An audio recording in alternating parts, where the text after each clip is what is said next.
Okay. As usual, we gathered here again to listen to another dispensation of the Lord Buddha's teaching. The true doctrine that prevails over all, that is true for all of us, true for all sentient beings. And we have today been blessed with another opportunity to redeem ourselves from the shackles that we are tied with to samsara. Before we commence this sermon, then, let us take a moment to remind ourselves that it is because of the Supremely Enlightened One, the Perfect One, the Unvanquished One, the Undefeated One, the Undefeatable One, the Supremely Enlightened Lord Buddha, that we have this Dhamma today. It is because of His infinite sacrifice in samsara, dedication that exceeds all dedications, commitments that exceed all commitments, through which He sacrificed Himself over many millions of eons with one quest in mind, and that was to liberate all sentient beings, which includes you and I, from samsara. Reminding ourselves of the virtue, the infinite virtue in fact, the infinite concentration, and the infinite wisdom of the Perfect One. Let us all take a moment to pay homage to the Lord Buddha.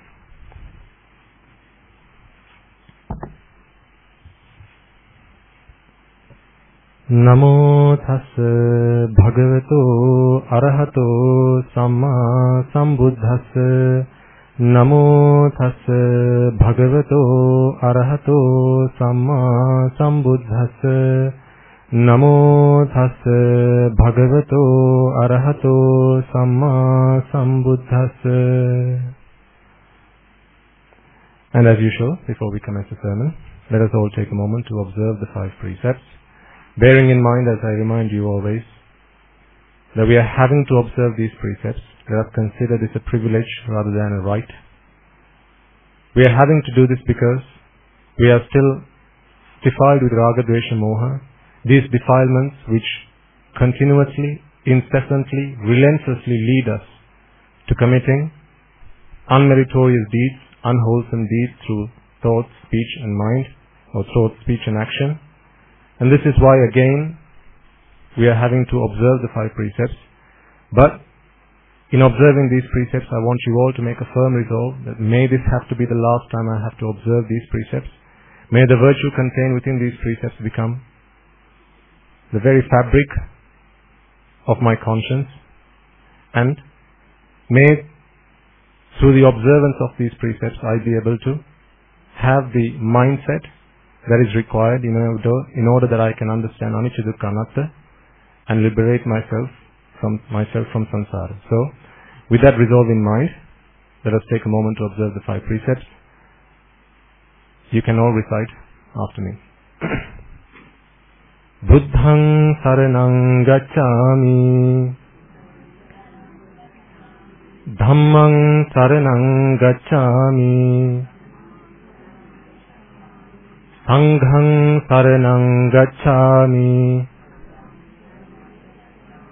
Dutiyampi buddhaṃ saranang gacchāmi, Dutiyampi dhammaṃ saranang gacchāmi,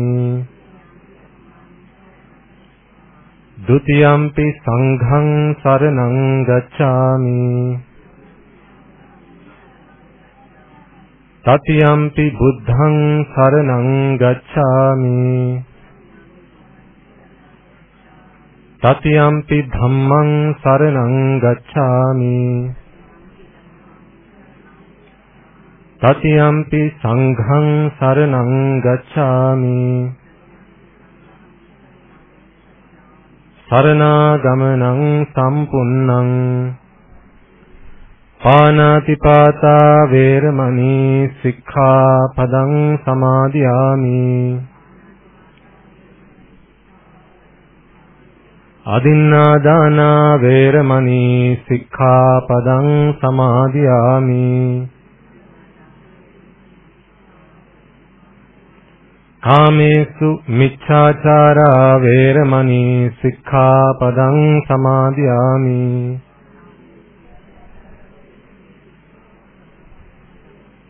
Musāvādā veramani sikkhapadang samadhiyami. Suramēraya majjapamā daṭṭhānā veramani sikkhapadang samadhiyami.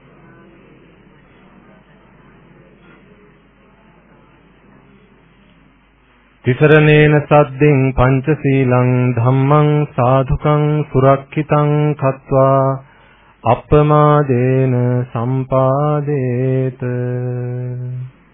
Okay, may all be seated now.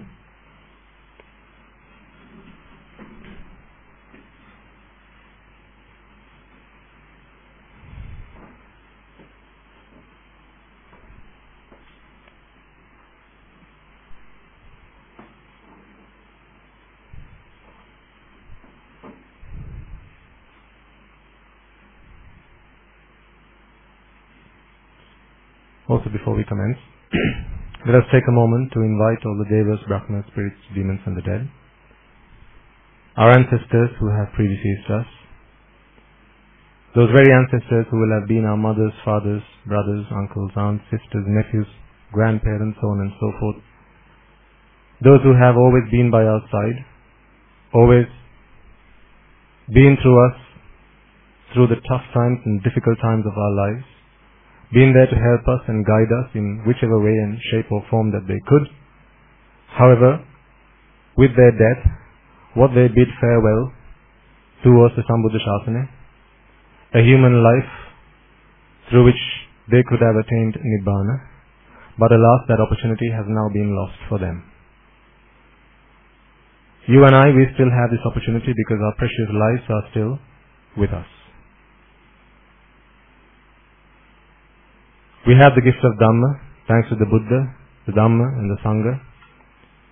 So before we commence this sermon, let us invite all those who have predeceased us, all those ancestors who were there by our side and helped us in any way, shape or form.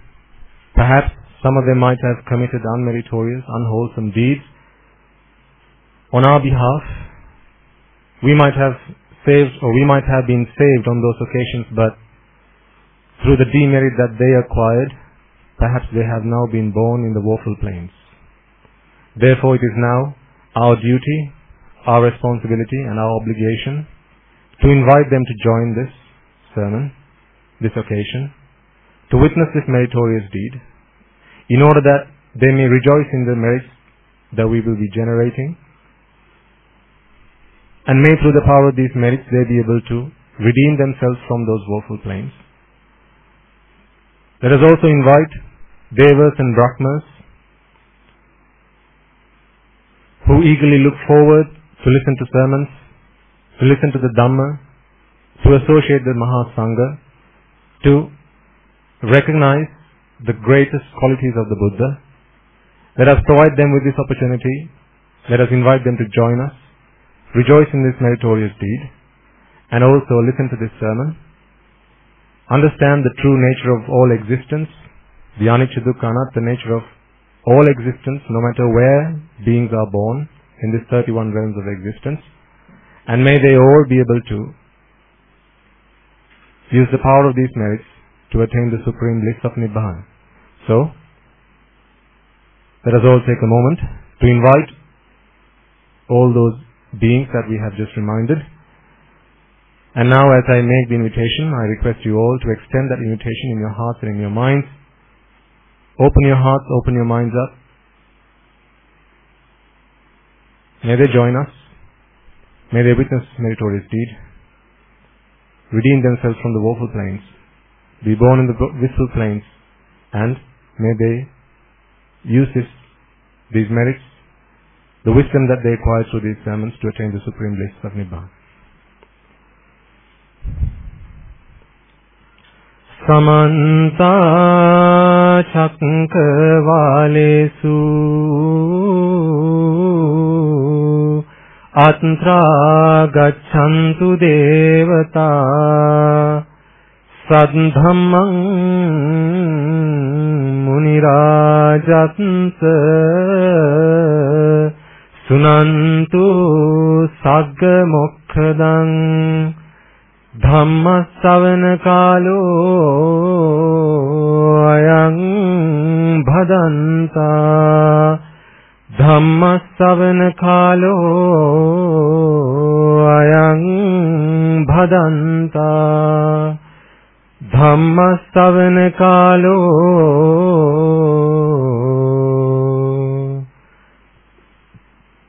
Ayang Bhadanta.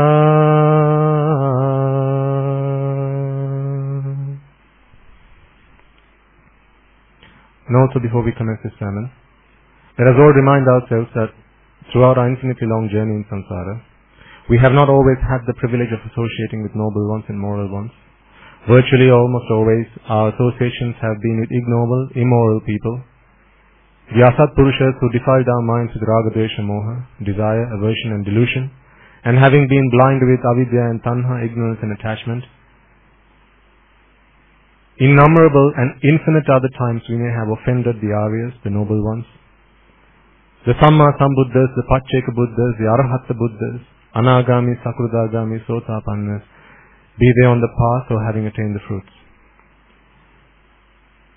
Such desecration, abuse and slander that we might have directed towards them through our thoughts, speech or action may today block and hinder our progress in the Dhamma. So before we commence, let us all take a moment, accepting and acknowledging the fact, this is who we have been, genuinely accepting that fact, this is who we have been in samsara, not saints, but evil, immoral, ignoble people. And in our associations with moral and noble people, we may have often offended them. Let us all take a moment to seek their forgiveness. And finally, before we commence the sermon, I request you all to make a firm resolve, a firm determination that may through the course of this sermon, if there are any gaps in your understanding, your knowledge, your comprehension, which you require so that you can redeem yourselves from the four great hells once and for all, and achieve the attainment or the first attainment of Sotapanna, may you all be able to do that through the course of this sermon. If there are any among you who have already attained that stage, then may through the course of this sermon you be able to fulfill the subsequent stages and achieve the supreme bliss of Nibbana. So with that firm resolve in mind, I request you all to prepare yourselves to listen to this sermon.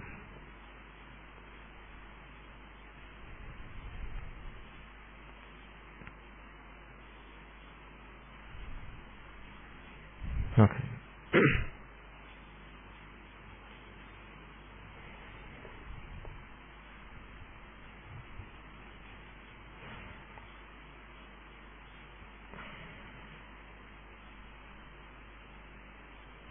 Why don't we just talk about the elephant in the room, right?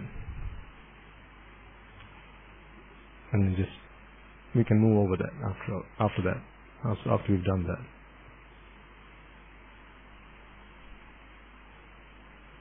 So you can see I'm not in a great state. I've been quite indisposed over the last few weeks. Went through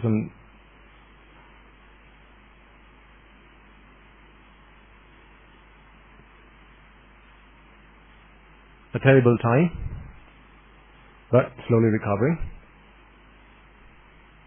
But something I do believe in is, although my body is suffering due to illness and wounds and things like that, my mind doesn't have to suffer because of the same things. There's only one thing that makes the mind suffer, and you should know what that is by now. What is it? Attachment. So let the body suffer.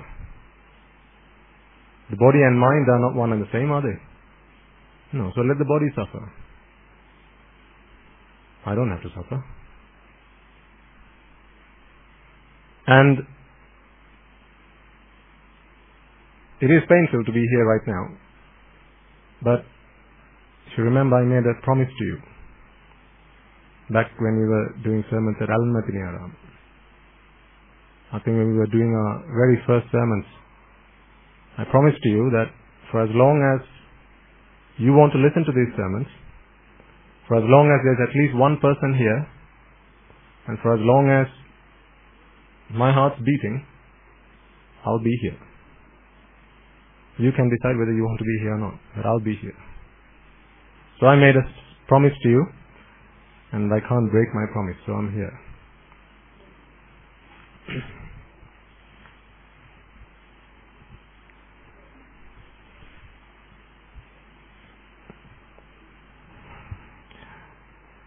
If I have to take a break in the middle of the sermon, then please excuse me. So, that's all that we need to talk about that.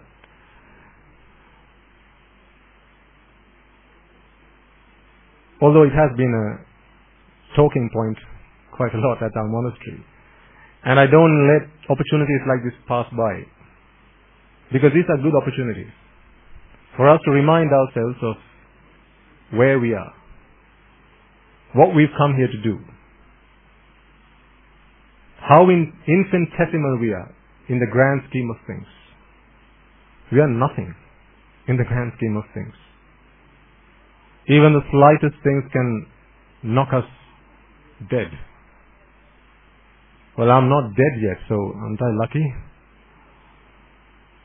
So whenever we have these young novice monks, and I have been attended to by almost all our monks at the monastery, for which I'm very grateful. But I don't let an opportunity pass by, because whenever they come and give me my medicines or attend to me, I do ask them a question.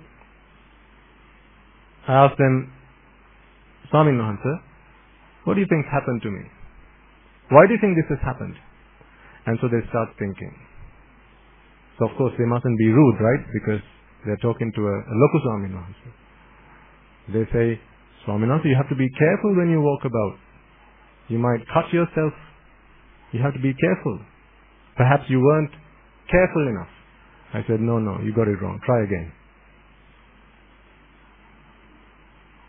Did you hit your leg somewhere? No, just keep trying. And then once they've exhausted all the answers they can give me, I say, no, none of them.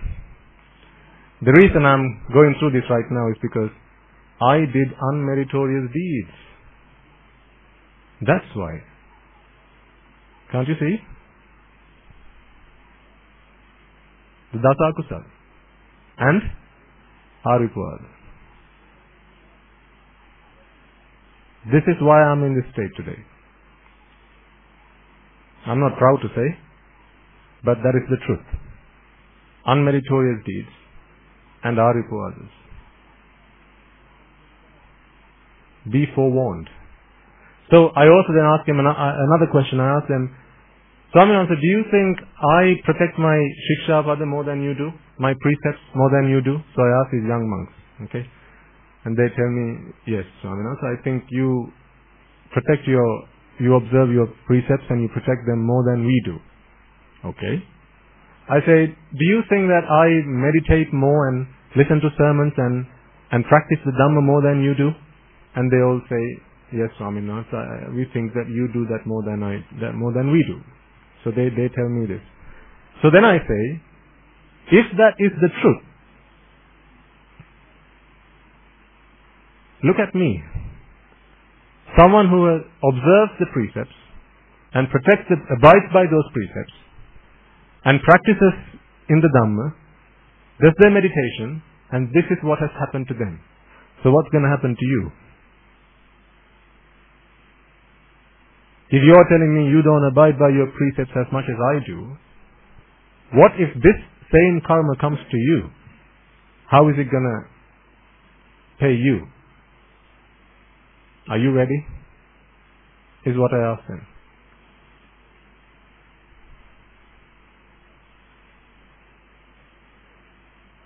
So I don't let a good opportunity pass by. And I don't want you to miss that opportunity either.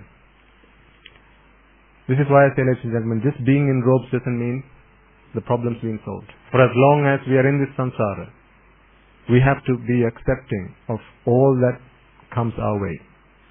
We don't know where it may come from. Left, right and center, top and bottom, from behind. You don't know where it's going to come from. But the good thing is, we can make this the last time. Do you all want to make this the last time? Okay, I'm going to ask you a question then. You have to be honest.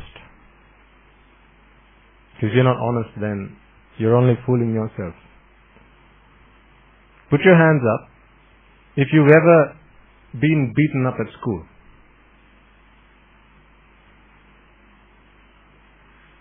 I was, so I'm going to put my hand up.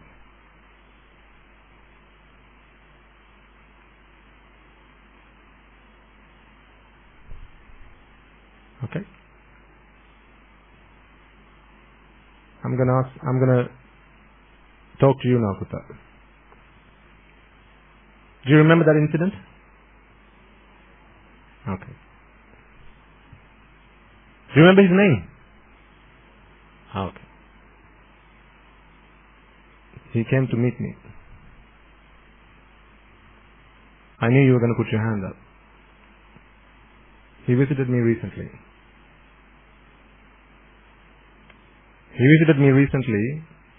And he talked to me about you. He said, he related the story. He said, this is what happened. And then I got really mad. And then I smacked him. So he related all this, he related the story, which I'm sure you will know, so you don't need to, I don't need to say it back out to you. You should know what happened. And then we discussed for a long time. And then when he was about to leave, I asked his name. I don't usually ask people's names, but I asked his name. You remember his name, right? Is it Tanha?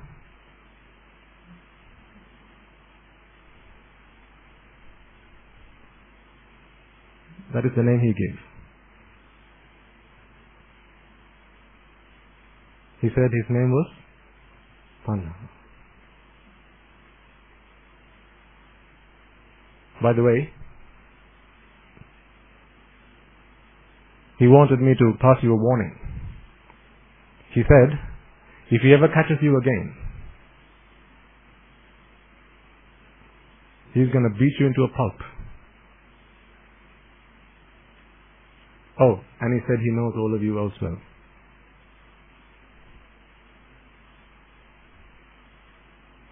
What's his name? Tanha. So who did this to me? Tanha. Who beat me up at school? What's his name? Tanha. Ever had your fingers cut when using a knife? When you were holding the knife, who pulled the knife? What's his name? Tanha. Ever knocked your leg somewhere and cried the whole day? You wounded a finger, perhaps broke a toenail? Happened to you? Who put the rock there? What's his name? Okay, ladies, what's her name? Tanha. Ever had a serious infection and been bedridden for days on? Who put the bug inside of you? Tanha. Tanha. Every single time it was Tanha. That's his name. That's her name.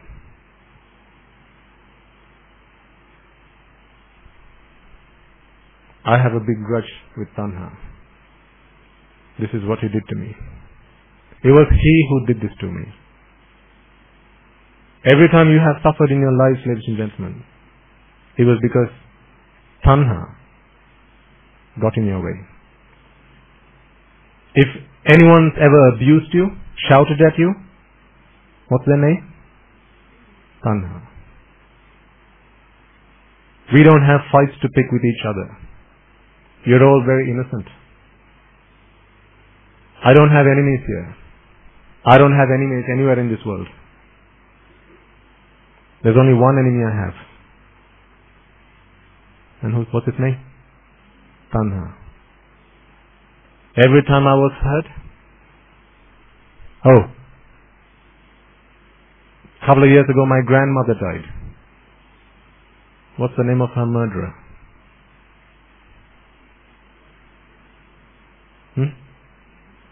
Tanha. That's why I cried that day. Tanha. Every single time it was Tanha. So we don't have any fights to pick with each other. It's Tanha that we need to sort this battle out with. And where does this Tanha live? Well, we need to go and find the bugger, right? Before he starts to beat the hell out of us, we've got to beat the hell out of him. Where does he live? Yes. He lives in your mind. She lives in your mind. You go to bed with her every day. You go to bed with him every day. He or she is just waiting for you to fall asleep so he can suffocate you. Tell me if I'm wrong. What happened to your grandfather? He died in his sleep, didn't he? Or your great-grandfather? Tanha suffocated him. Waited for that moment when he was asleep and then suffocated him. Tanha is just waiting for that moment when you're not keeping watch. Be careful when you walk on the roads. There may be thorns, nails. It's Tanha who keeps putting them there. So you can go and tread on them, you can hurt yourself, and then start to suffer. We don't have any bones to pick with anybody else, ladies and gentlemen. It's always Tanha. Who got you here? Who brought you here? Tanha. You have all been cursed. You have all been cursed with birth. Have you not? Have I not? This is not the first time I've had to suffer like this. When I was at the age of 13, 14, I remember going to school with both my arms and legs bandaged from top to bottom. Because I got an infection. It was a viral infection. They called it impetigo. There were little spots that appeared all over my limbs. The doctors tried to treat me, but didn't go away. And then finally they said the only thing we can do with this is to burn them. So they gave me a bottle of acid with a little brush. So what I used to do, morning and night, is with that brush, dipping it into that bottle of acid, I used to burn myself. Burning those little spots. All throughout my legs and my arms. So what would happen is, when you burn them, they become fresh wounds. And then they start to ooze. So what happens, you have to wrap yourself up with bandages. Because of course you can't skip school either. Now that you're here, you've got to play by the rules of the game, right? So you've got to go to school as well. But the thing is, I used to go and spend, 8-10 hours at school, and then once I got back, due to the heat and everything else, these bandages these wounds had dried up, but with those bandages intact. So now what I have to do is pull those bandages out, and when I do that, all those wounds become fresh wounds again. Tearing bits of skin every time I pull those wounds, those bandages. At the age of 13, I went through that. So if you're not 13 or 14 yet, then be warned, it's coming. Just be prepared. What else can you do about it now?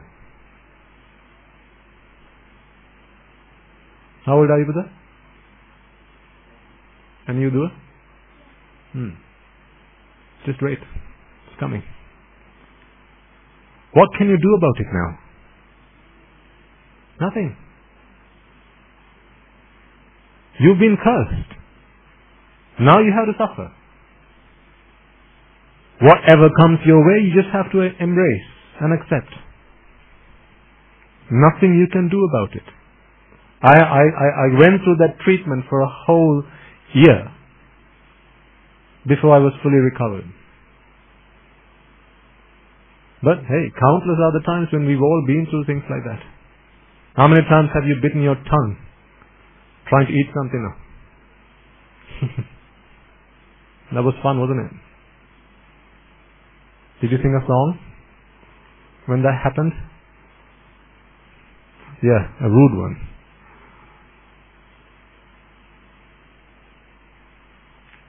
Who brought your two chins together? Or who put your tongue there when you were biting? What's his name? Tanha. I'm sick and tired of this Tanha. I'm so angry with Tanha. I hate Tanha. There are two things in this world it's okay to hate. Avidya and Tanha. Hate them with all your heart. The thing is, they live in your heart. They live in your mind. So hate them with passion.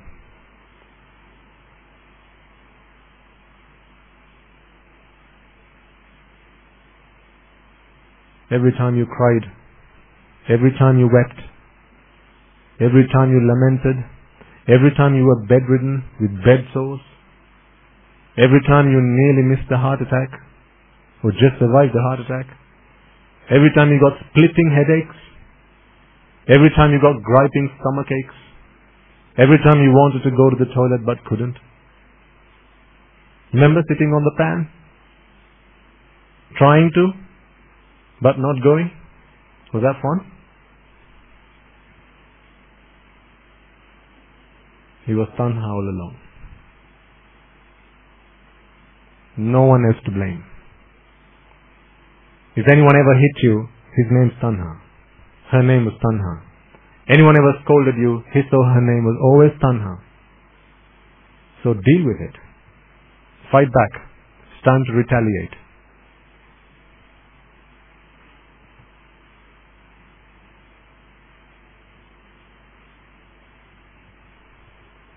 Have you heard of the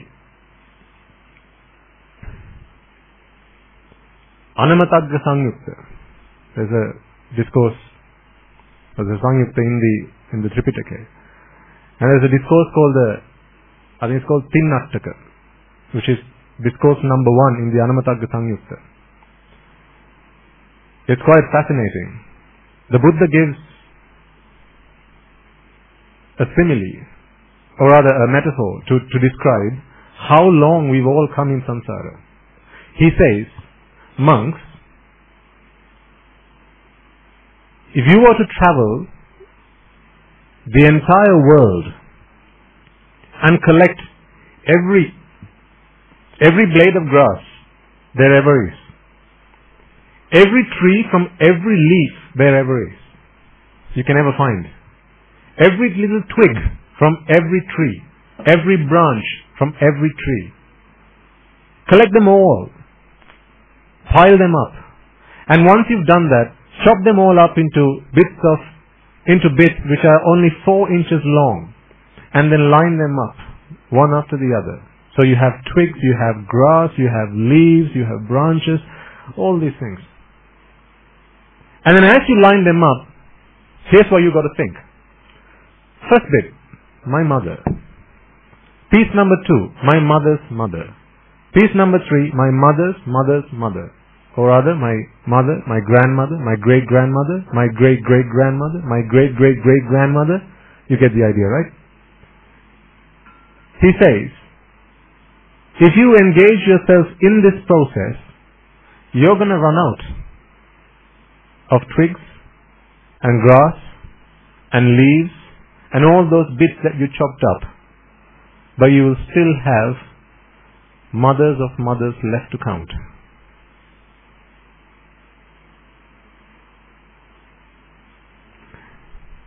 As I was reading out this discourse to a young Samanera monk who came to me and who was attending me, so I try and give them the Dhamma in return for what they give to me, which is their kindness, and I treat them back with the Dhamma.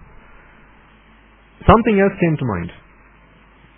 You know, the Lord Buddha Gautama, when he was a Bodhisattva, when he started to fulfill these perfections, first he started by doing this through making a mental resolution, mano pranidhana.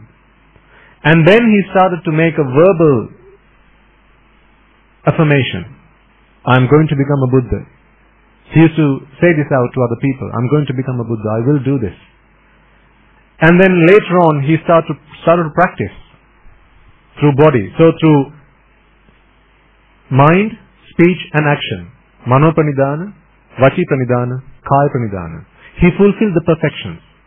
The Buddha says on one occasion, ladies and gentlemen, just think about this for a moment.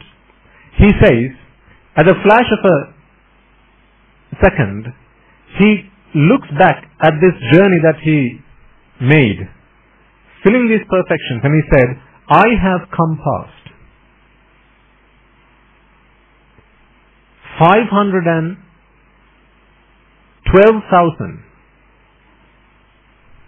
odd Buddhas, 512,000, that's 5,12,027 Buddhas I have come past from the point I started to fulfill my perfections. That's not the nerve-wracking bit. It's what he says after that. He says, I was able to look back at my past and see that I have come past 512,000 Buddhas. Now, as you know, there are some kalpas where there are no Buddhas. Those kalpas are void of Buddhas.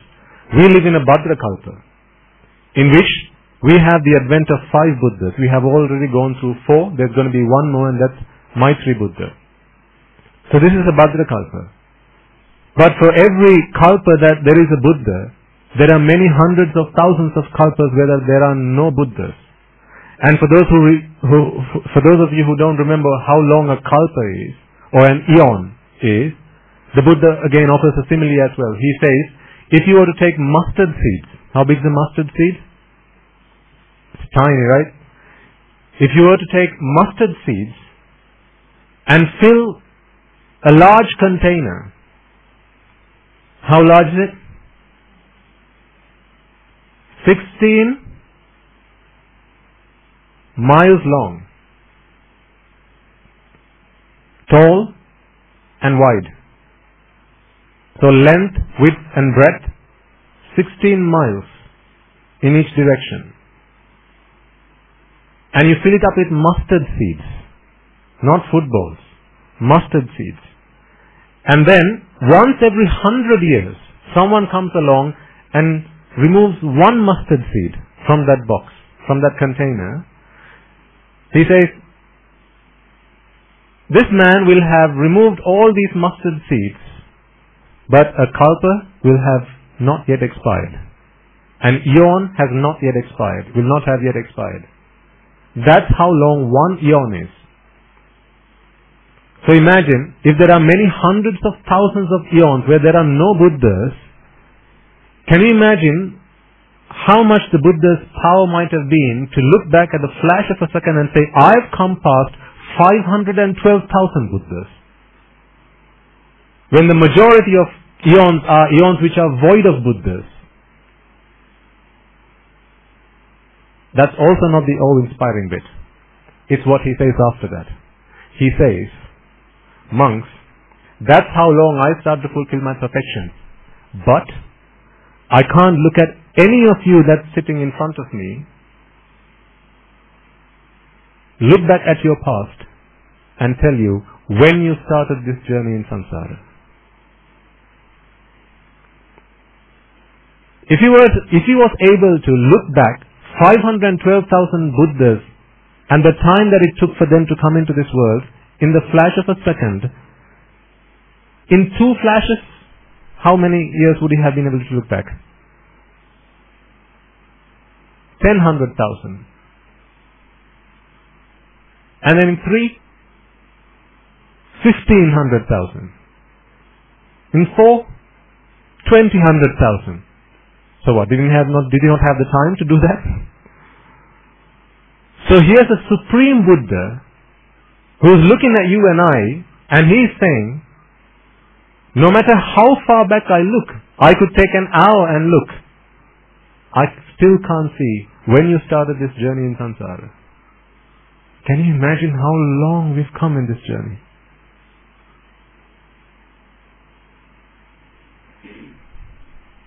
Can you even begin to imagine?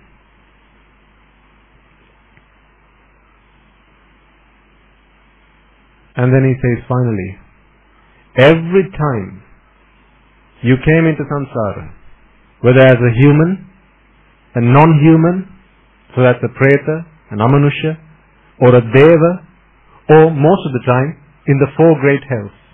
Every single time the reason you suffered was because of ignorance and attachment. These are the only 2 reasons why you suffered every single time.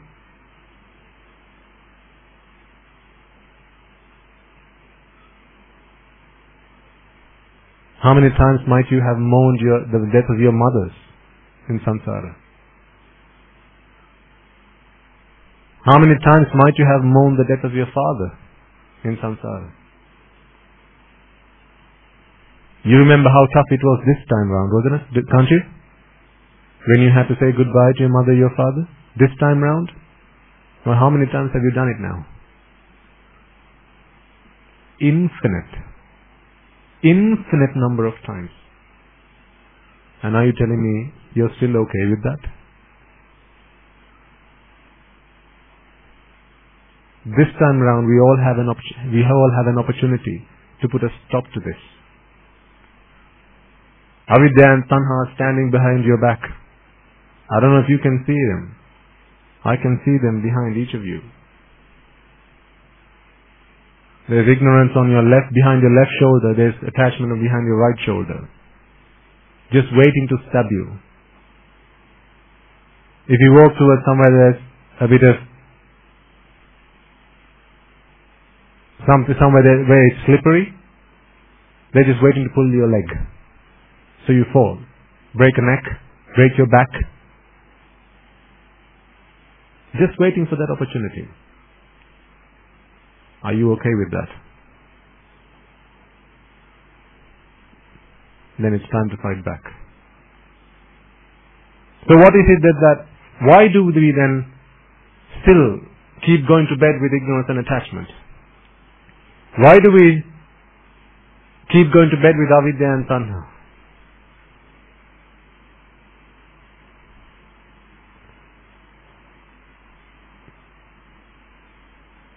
Because we don't see the danger.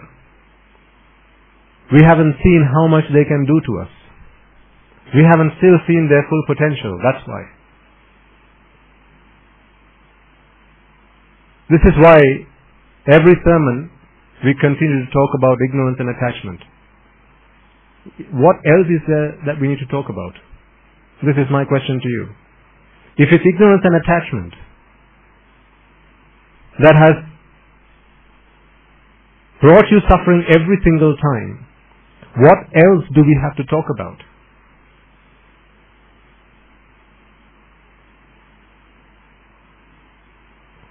Did you listen to last week's sermon?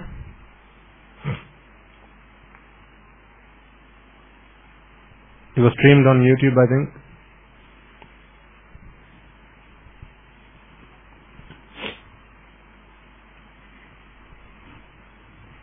I made an important point during the sermon, which I would like to remind you if you didn't have a chance to listen to it. And that point was, true that the Buddha delivered lots of sermons, 84,000 Dhammaskandha. 84,000 discourses. The Vinaya contains some of it, Sutra contains some of it, and the Abhidhamma contains the rest of it. Each of these, of the 84,000, was directed towards an individual or a group. But it was to their mindset that the Buddha delivered that sermon. Otherwise, if one discourse was sufficient to help redeem all beings from samsara, then he could have just stopped at Dhammacakkavatthana Sutra. He could have stopped at that. But no, after the first sermon he went on to deliver his second, then the third, the fourth, and so on. He didn't stop until he had delivered 84,000 discourses. Why 84,000? Because there are 84,000 different mindsets. Every man and woman are different. But in terms of how we look at the world, in terms of our mindset, in terms of our perspective, there are 84,000 different flavors. 84,000 different variants. So for each variant he delivered one discourse. Now, here's what we need to take from this. When you listen to a sermon, if Nibbana is what you aim to achieve, having listened to the sermon, having understood the sermon, if you can see that this does lead me to Nibbana, the path to Nibbana is clear, I would suggest that at that point, you stop looking for other avenues.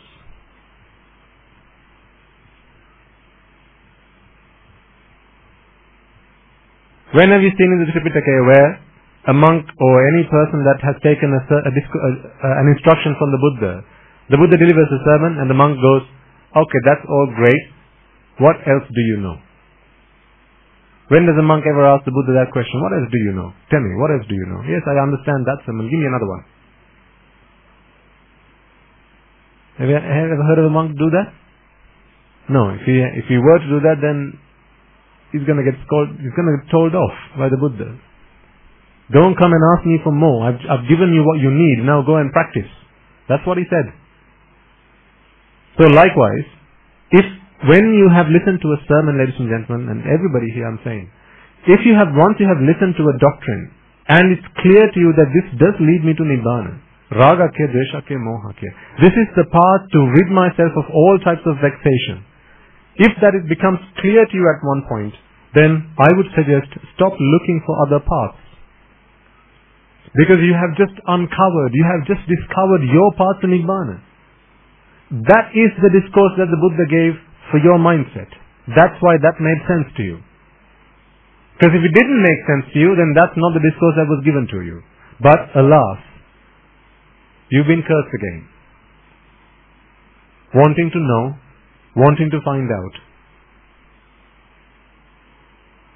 Because of our desire to want to know, or because of our want to know, because of our want to find out, our desire to need, or rather our need to know, our need to finding out what's going on.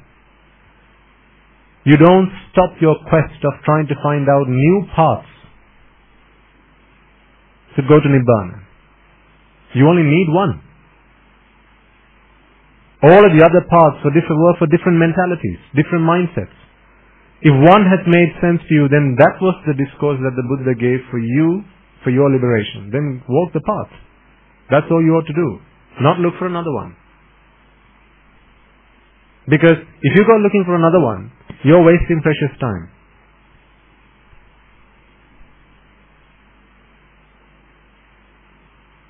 You have to walk the path to reap the fruit. Not stand by it. You have to walk the path. Discovering new paths is not going to bring you any fruits. You have to walk the path. So what do you think needs more of your time? Discovering new paths or walking the path that you have discovered? Which do you think you need to dedicate your time to? Absolutely. It's walking the path that has been uncovered for you. The reason that we as monks have to study the Dhamma really is so that we can help you find paths to Nibbana. Because one discourse might work for you, Putta, but perhaps not for you, madam. So we need to go and study the Tripitaka, find out new information, read about other discourses and study them and analyze them and come and deliver sermons to you. But I've already found my path. I don't need to go looking for other paths. The path to me is clear. But what if when someone's there to do that job for you, if you're going to do it as well, or you might as well be the teacher then.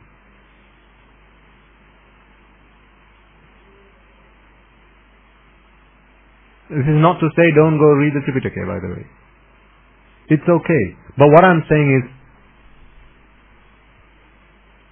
don't experiment. The Buddha's doctrine is not to experiment. It's to understand, to comprehend, and follow. Before you start following, though, it has to make sense to you. But that's not an experimentation. If one path has become clear, then walk that path, not go experimenting, are there other paths as well? I'm going down this path, but next door neighbor, she's going down another path. Perhaps I should go and walk that path with her as well and see where that takes us. That's a waste of time. Because that was the path that was paved for her, not for you.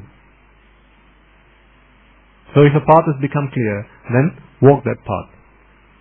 Because that is what's going to take the most time. To discover the Dhamma takes a long time. 4 incalculable eons and 100,000 more. This is the minimum time it takes. Remember, Gautama Lord Buddha was one. As a Bodhisattva, his wisdom was greater than effort and samadhi. There are other Buddhas whose samadhi is greater than wisdom and effort. And then there are other Buddhas who have greater effort than wisdom, or rather Bodhisattvas who have greater effort and wisdom. But ultimately when they all achieve Buddhahood, then they're all equal. But in their Bodhisattva stages, there are different faculties in which they are stronger than others. Our Buddha, Gautama Buddha, his strongest faculty was the Prajna Indriya, wisdom faculty. This is why he was able to discover the 4 noble truths in 4 incalculable eons and 100,000 more. Another Buddha that comes along, for whom his stronger faculty is going to be Shraddha or Virya, it's going to take him 8 incalculable eons and 100,000. And when someone whose Shraddha or conviction faculty is greater than the other 2, that's going to take him 16 incalculable eons and 100,000. So he's done the hard work. It takes a minimum of 4 incalculable eons to discover the 4 noble truths. This has already been discovered. Don't go looking for it. Don't go on another discovery. It's been found. What we need to do as Shravakas is not try to become Buddhas. Is to become Arahants. If you want to become a Buddha, then well, hey, be my guest. But it's going to take you a minimum of how long? 4 incalculable eons and 100,000. That's the minimum requirement. If you're ready for that, go ahead. I'm not. The hard work's been done. I've got the easy job to do. And when doing this easy job, which is to become a Shravaka Buddha, there are 2 bits to this. One is to understand the doctrine. The second part is to follow the doctrine, to practice the doctrine. Which of these 2 is the more difficult one? Understanding or following? Following. Because this doctrine of attachment, vexation, relief from vexation, pleasure, right? Perhaps there are a lot of you who will have understood that by now. But understanding itself is not having achieved the fruit. Now you have to practice. And that takes resilience. That takes great courage and effort. This is where a lot of people are lacking. Just ask yourself, remember, I think a couple of weeks ago, or the week before that I asked you, a lot of people come and complain, we don't have time like you, Swami Mahansis. You live in the monastery, you have 24/7, you can practice the path, but look at us, we have lots of things to do. So it's not right that you blame us all the time. Right? Cut us some slack. I said, okay, I'll cut you slack.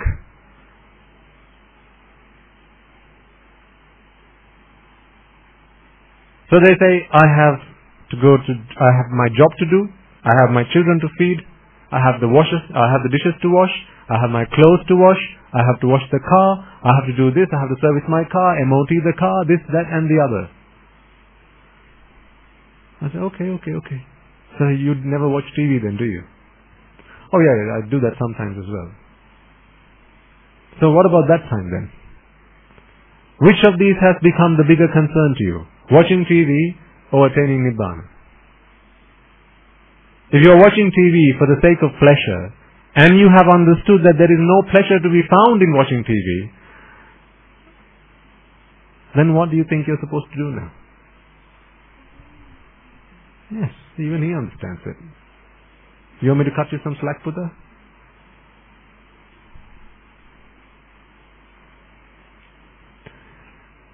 Don't fool yourself. Seriously. Don't kid yourself. You're kidding the wrong guy.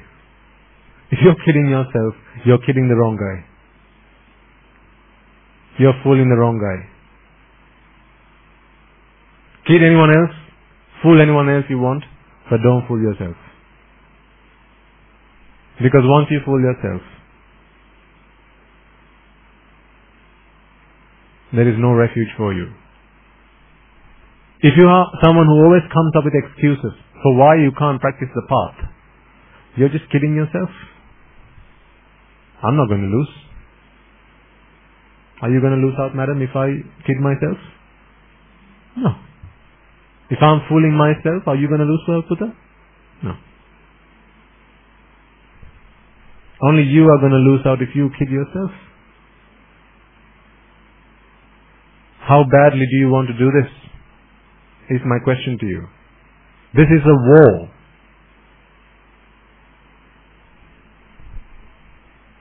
You can't go to war like a puny soldier. You have to be a steadfast soldier. You have to be ready to fight. You have to have courage. This is a war. Not the biggest war of the century. It's the biggest war of samsara. If you keep running away, every time you run away you're going to lose. But one day you're going to have to fight this war. If you're not prepared to fight, then you just have to live like a slave.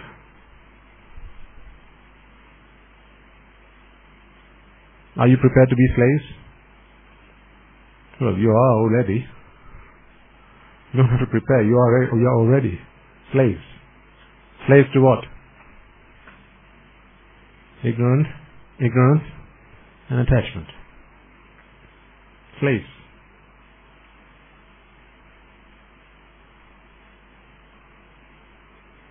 So, let's make a firm resolve. Don't come up with excuses, ladies and gentlemen. Remember the story I gave you several weeks ago about that lady? How much courage she has to practice the path, despite all those things that are going on in her household, despite how her spouse treats her, the things that her children are going through, how despite all of that, she fights this battle like a lone warrior. That's the kind of people who are going to cross this ocean of samsara. Are you that kind of person? That's the question. It's not your looks that matters. I don't care whether you wear glasses or not. You could go blind. I don't care less. That's not what matters. It's the courage in your hearts. Are you prepared to fight this battle? If you are, then let's fight. If you're not, then you've just taken up someone else's seat. You've just taken up someone else's seat, someone else who could be here, who wants to fight. Don't do that. So if you want to fight this war, let's fight. And I'll show you how to fight this war. Because this is something I do every day, every waking moment. What keeps us bound to samsara is attachment. Attachment to pleasure, ashvada. Attachment is what? Tanha. Attachment to pleasure, ashvada. This is what keeps us bound to samsara. In fact, when we say bound to samsara, it's really not samsara that we are bound to. Or what you might think as samsara. Samsara is nothing other than really this process of generating pleasure. That is what samsara is. Samsara. Avidya and tanha. Sara. Essence-full. Meaningful. That is what sara means. Sang, avidya and tanha. Ignorance and attachment. So, throughout samsara, what we continue to do is continue to seek pleasure in the world that we live in. With a distorted view, a distorted mindset, that pleasure is to be found in the sights and sounds and smells and taste and touch. And the thought objects that come into our mind. Rupa, Shabda, Gandha, Rasa, Sparsha, Dhamma. In the distorted view that pleasure exists in the outside world. Now there may be a few newcomers here. So I'll explain this to you in one or two examples. Look at that bunch of flowers over there. There's this bowl of flowers just over here, hanging by this thread. Or this rope. When you look at it immediately, you're going to see flowers of different colors and you're going to say, oh, that's beautiful. That's pretty. Don't you feel that? It's beautiful. Beautiful flowers. Then one might go, actually, no, they're not beautiful. The yellow ones out there are beautiful. Others will say, no, the roses in front, that's what's beautiful. These are not really my type. You have a type, don't you? Everyone's got a type.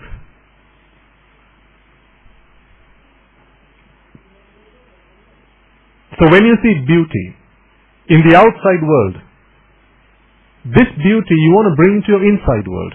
Because remember, the beauty in the flower can only come into your world through your eyes. Any other way this beauty can come into your world? No. It can only come into your world through your eyes. And the only things that come into your eyes are light waves. Waves of light, right? So light that bounces on those flowers, come into your eye, goes through your pupil, hits the retina, then you have the upside down image, that goes to your brain, turns it right side up, and then your brain leaves sends an impression of what you have just seen to your mind. It's through the mind that you see the flowers. It's through the mind that you recognize that these are flowers. Is it the mind or the brain?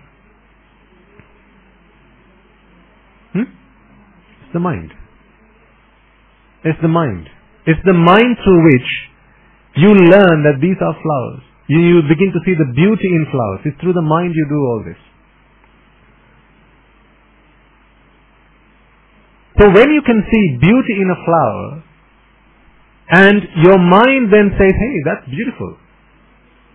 Let's continue to look at it. What else has beauty in this world? Let's all go look at all those things that have beauty in this world. Now the mind wants more and more beauty. Let's go and see all the beauty that we can see. Let's go and listen to all the beautiful songs that there are. Let's go and eat all the tasty foods there are. This is the mind craving. Craving for this. But, remember, we couldn't put the flower into the mind. light couldn't be put into the mind. It was the impression that the brain left on the mind that went into the mind. It's a bit like this. If you work with computers to any extent, you'll know that no matter what information goes into the computer, it could be a song, an MP3 file, it could be a picture, a JPEG file, or a Word file, or whatever, ultimately, on a disk they're stored as what? Binary. Zeros and ones. So your computer can only take zeros and ones, no matter what you throw into it. You're reading your Word document and that has a sentence, it's got a William Shakespeare poem on it. But does the computer know that it's a William Shakespeare poem? No. All the computer knows is zeros and ones. That's all the computer knows. So similarly, your mind can only take in 5 things. That's Rupa, Vedana, Sanya, Sankhara and Vijnana. And I'll tell you what these 5 are. Rupa are these sense impressions. So for instance, when you're listening to a song, you can hear something, right? That's why you say you're listening to it. Your ear, through your brain, leaves an impression on your mind. I'm listening to something. That's how your mind knows it's something that's coming from your ear.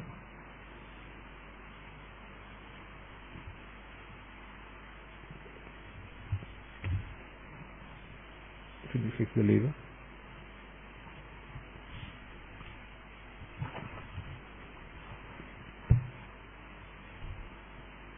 When you're eating something, your tongue leaves a sense impression on your mind. A sense impression of what? Smell, right? Taste. Taste.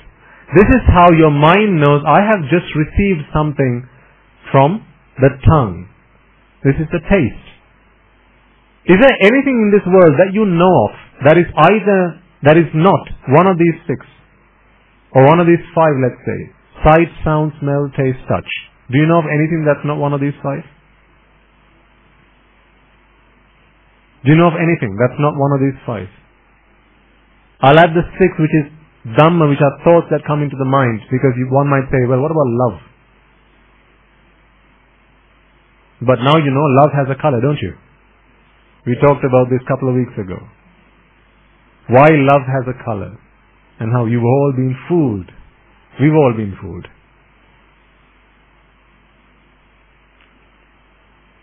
But love itself does not have a color. It's a feeling, it's a sentiment. Women's rights. What color is that? What taste is that? What does it smell like? Women's rights?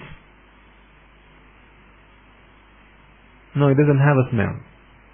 So these are things like that. These are conceptual things, abstract things. These are things that are perceived by the mind. They don't come through your eyes, ears, nose, tongue or your body. However, that concept has to have come from your eyes or through your ears. But once it comes in through your eyes or ears, that concept is now part of, it's a Dhamma that the mind is able to consume. Okay? Are you all following me so far? So that concept has to come either through your eyes or through your ears. This is why even the concept of Samma Ditti cannot be given if you are deaf, if you are blind. This is why if you are deaf from birth, if you are blind from birth, then you can never become a Sotapanna. Not in that birth anyway. If you are deaf by birth and blind by birth, you cannot become a Sotapanna. Because why? Samma Ditti or Anicca Dukkha Anatta is a concept that has to be given to you by someone who has understood it for themselves. And to be able to give you that, it has to come through your eyes or through your ears. Because Anicca Dukkha Anatta does not have a taste. Not that it has a color or a sound, but it is through sound that we communicate. Right? So it's language. It's for that purpose that, this is the only way you can perceive this. So anyway, so these are the 6 ways in which you experience the world. Is there any other way you experience the world? Do you know of anything that's not a sight, a sound, smell, taste or touch or a thought? anything? No, it cannot be. If there is, it's never going to be part of your world. You can't say that it doesn't exist. It's just not part of your world. What if there's another planet on which there are beings who have a seventh sense, and they're able to pick up a seventh impression? I can't even describe it because I can't begin to imagine what it might be because I only got the 5. But think about Brahmas who live in the Rupavachara Brahma worlds. In the Rupavachara Brahma worlds, they don't have a tongue or a nose or a physical body like you and I do. A solid body like you and I do. They don't have anything like that. But they have eyes, not solid eyes, not muscular eyes like you and I do. But they have a visual organ. They have an auditory organ through which they can look and they can listen. They can hear. So to them, if you were to say, do you know what a cake tastes like? What are they going to say? A cake what? Like? Will they understand what taste is? No. What does a fish know about land? Not much. Because a fish can never perceive what land's like unless you take a fish out of water and put it on land. So a fish is never going to know what land's like. Likewise, a Rupavachara Brahma is not going to know what taste is like. What is taste? It's not a concept that they're going to understand. Recently I got to watch a video on YouTube about this gentleman who's born blind. And he describes how he experiences the world. So someone gives him a banana and says, what is that? So obviously he's blind, so he can't see this object, but he feels it and says, that's a banana. And then they ask, what color is it? He's blind from birth. He's blind by birth. And he says, well, I'm informed that it's yellow. Someone said it was yellow. He said, what's yellow? I don't know. They said apparently there's a thing called color, which people like you are able to perceive, but I can't. I don't know what color is. Some people talk about transparent and translucent. I don't know what any of those things mean. But you talk about a color. I don't know what that is, but you tell me that a banana is yellow, so I'll say a banana is yellow. So likewise, there may be other things in this world which we can't perceive. Aren't you glad that you can't? Okay, to answer this question, why do you think you have a pair of eyes?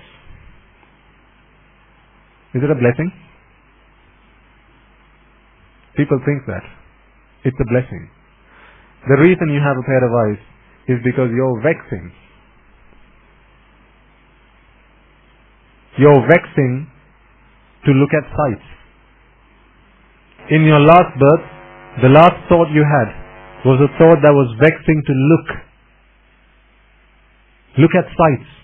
And because you were vexing, you had to be born as a being who had a faculty that was able to look at the world, so that you were able to relieve yourself of vexation.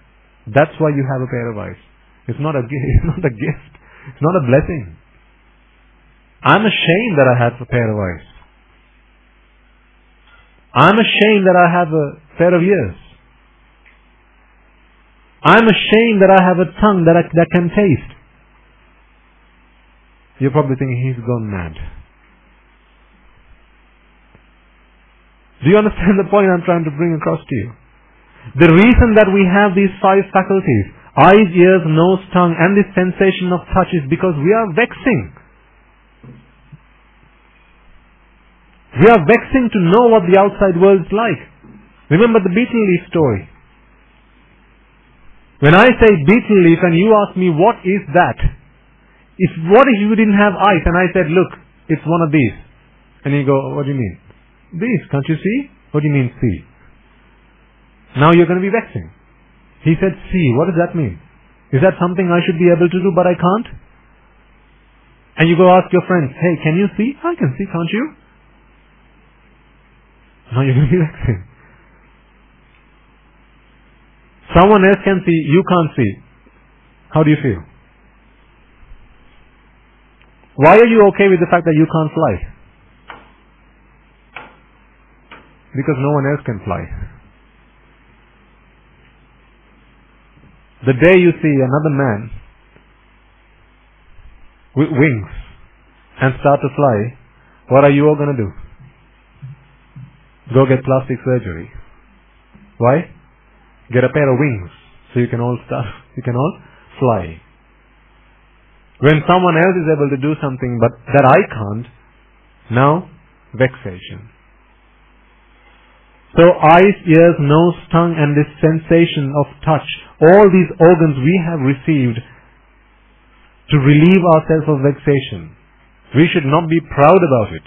We should be ashamed of it. When an arahant dies, which of these 5 faculties is he born with? Eyes, ears, nose, tongue or touch? Which one? None of them. Why? No vexation. When a being becomes an anagami and goes into the Brahma world, they don't have what? A nose, tongue and a body. So compare them to us. Aren't we better off? Well, on the surface it seems like it, doesn't it? They've only got the 2, we've got 3. We've got all 5. We've got 3 more than they have. So to have more than someone else has, isn't that a good thing?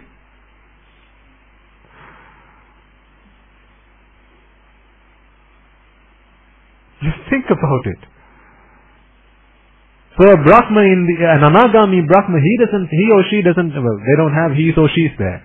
An Anagami Brahma does not have the faculty of taste or the faculty of smell or the faculty of touch. The reason for that is because they don't vex. There is no vexation to want to know what does that smell like. They don't want to know what does it taste like. If you were to find an Anagami human being and said betel leaf, they might go, show me. See?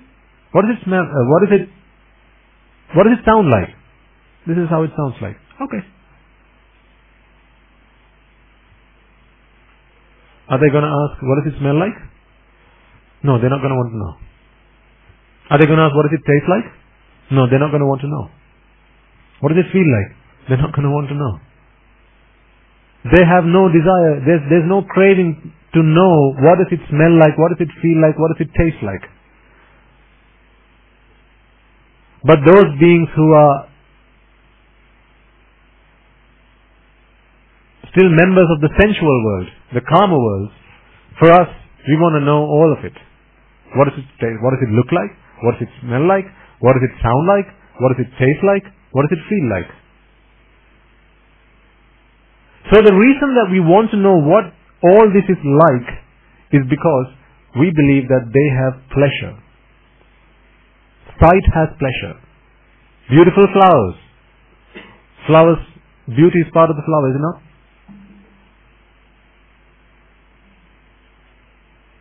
Which of these 2 flowers are more beautiful? Which one's more beautiful? Is it the yellow ones or the white ones? Which one? Why do you all have different answers? Question. Why does one find roses more beautiful than violets? Why? Why do some like rock music and others like classical? Why?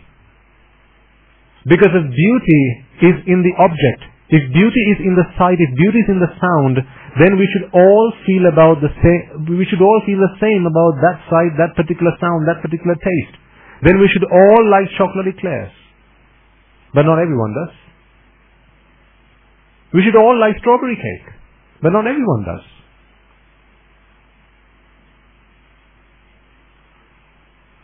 If we visited each of your homes, we should all find the same cake in each of your fridges. But are we going to find that? No, you're all going to have a different cake. One's going to be vanilla, the other is going to be strawberry, the other is going to be chocolate. So then how can a pleasant taste be part of the cake? How can it be in the taste? Because if it's in the taste, then that taste has to be there in we all have to be able to enjoy that pleasure that's in that taste. But that's not the case, is it? So it's a very subjective thing. This is why they say beauty lies in the eyes of the beholder, not in the object. So what is beautiful, what is pretty, what is nice, what is sweet, what is, oh darling, all these things are very subjective. They live with us, not in the outside world. It's our perspective. So we have defined, each of us, we have all defined what beauty is. What's beauty to you is beast to another person. Yes or no? I'm going out with her. With who? Her. Are you serious?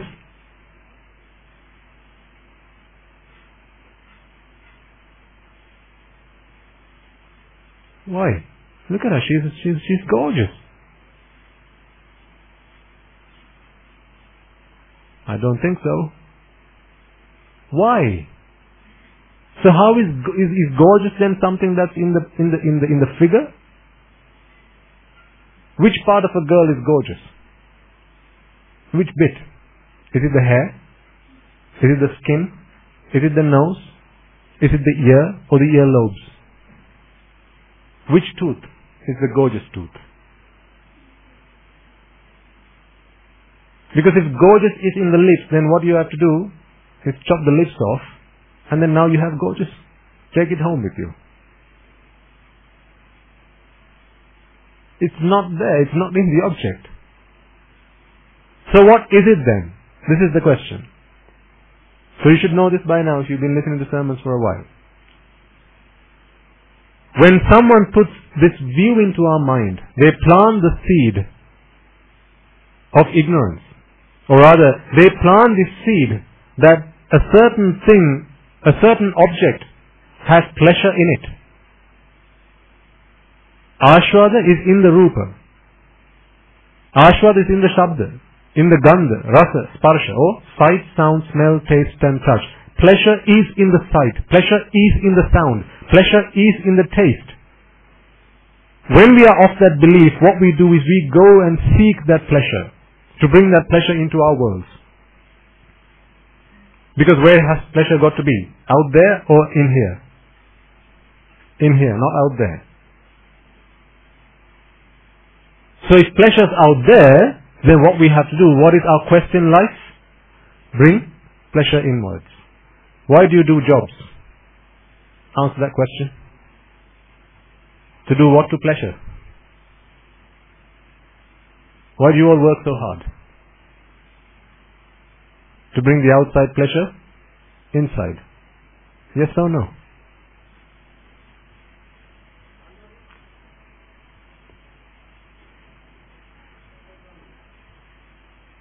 If it's just survival, do you have to work weekends as well? So why do you work overtime then? Is that just for survival? Or are you still trying to bring pleasure that exists in the outside world into the inside world?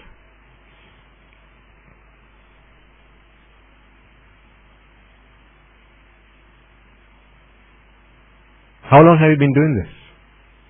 What success have you had of trying to bring outside pleasure into the inside world? I tried that myself. 30 odd years I tried that. Doing all sorts of things. Working hard, studying hard, playing hard. Tried to bring the outside pleasure into the inside world. Only to find ultimately that there was no pleasure to be found in the outside world to bring into the inside world. But hey, here's the thing. You know, you can spend 10 years doing a job, okay, and become a billionaire. Some of you might. Okay, let's make it a bit more realistic.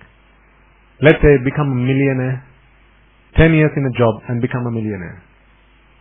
At the end of the 10 years, you begin to ask yourself, why am I still not happy? I'm still having to do things to be happy. I can't just be and then happy come to me. No, happy is out there. I have to go looking for happy. You've just spent 10 years to become a millionaire. Now you're so happy that you've got yourself your million. And you think, okay, so with this million I can bring happiness into my world.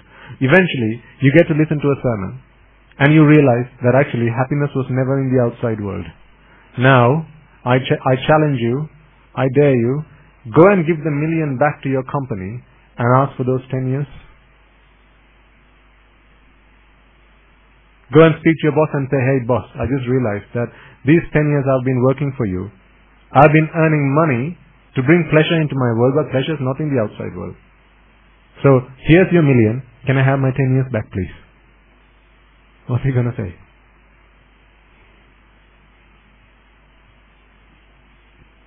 Are you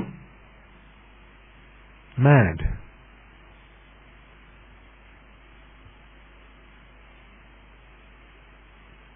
You can't buy back time. That time's gone. I particularly say this because there are a lot of young children here today. Parents, you may be just beginning to start, or you may be just beginning to understand the reality of what we talk about. The depth of what it is that we discuss here when we do these sermons.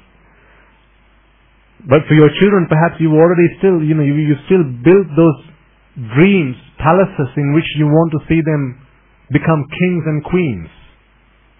Perhaps that's the world you've built for them. But remember, one day, if they ever realize that pleasure was never in the outside world, you're going to be cursed again. This time it's going to be your children. My parents had no excuse. My parents, they could be excused because they didn't know. They didn't know. They taught me what they knew. Puta, work hard. Study hard. Earn a lot of money.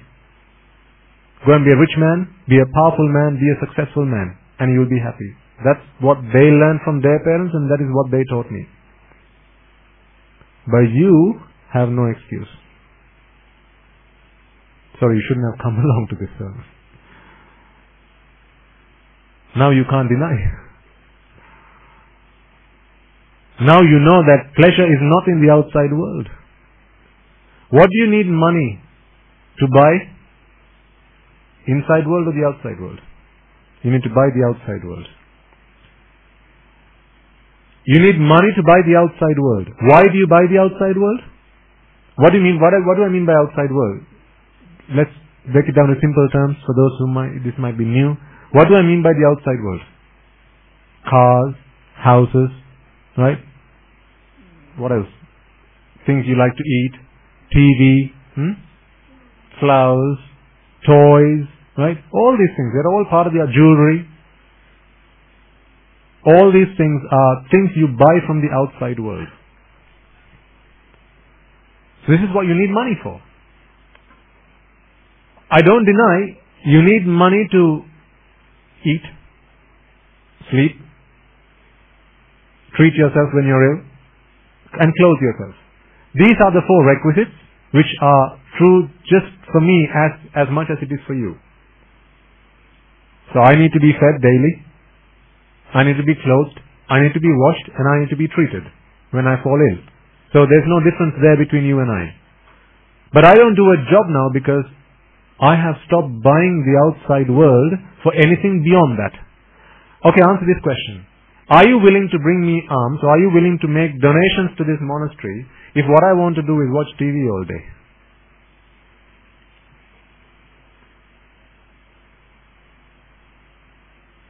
Are you willing to spend any money at the monastery if what I want to do is go and just eat all day? Eat cake and short eats and all those things that you like to eat. If all I do is eat every day, right? Eat all day, every day, watch TV, play cricket, watch cricket, right? If this is what I do all day, every day, are you prepared to bring me arms? No, of course not. I wouldn't bring myself arms. No, you wouldn't be prepared to bring me arms. So the reason you're prepared to bring them to this monastery is because you have a belief that the monks who reside at this monastery, as well as all the other monks on the entire planet, they're all working towards bringing the outside world in, but only for the 4 requisites. Beyond that, there is nothing that the outside world can do for us.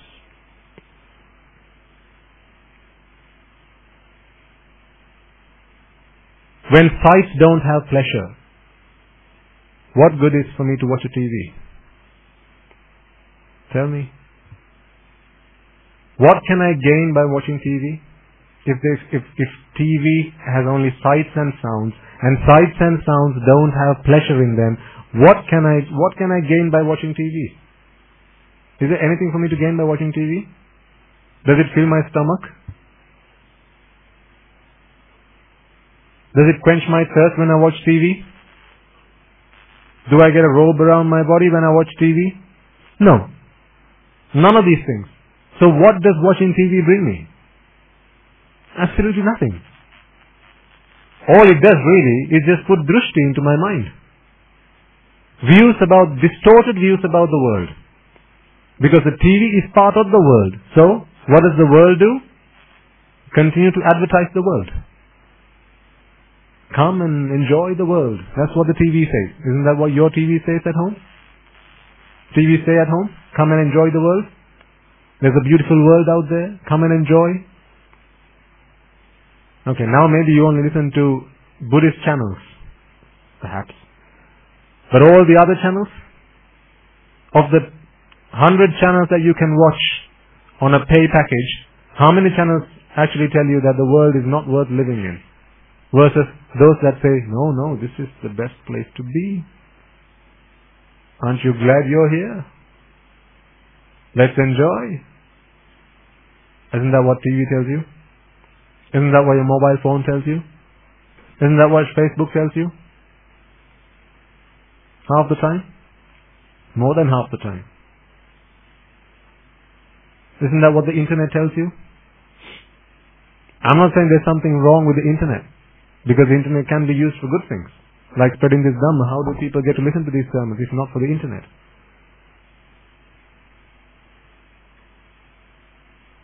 But the thing is, within our minds we have ignorance. And ignorance is nothing other than accepting that pleasure is there in the outside world.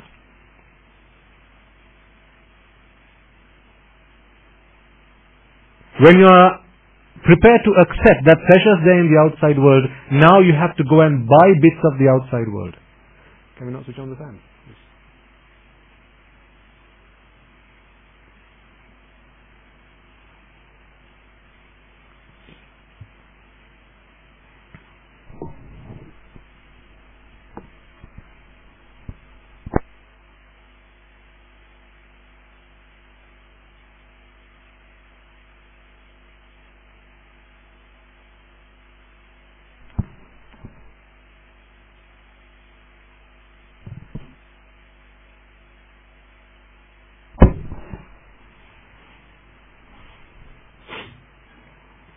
So when pleasure's in the outside world, we have to bring the outside world into our inside world, and for that we need, what do we need? Money. This is why you do jobs, and you work hard, and you do your overtime. You work relentlessly from day to night. This is why, to bring the outside world into the inside world. This is why you would like a promotion. When you're on 40,000 pounds or 40,000 rupees a year, promotion comes along, 55,000 rupees, right? Let's get it. What does it require me to do to get there? Oh, you need to work an extra day a week. Oh, of course. You don't need to ask twice. Because what does it give you? The power to buy the outside world. And why are you so keen on buying the outside world? Because of what? Pleasures in the outside world. Ignorance. Do you see how human life that you have so difficultly, having gone through so much hard work and labor and turmoil, have by some luck managed to get this human life that you have just managed to get? You keep spending on trying to buy the outside world.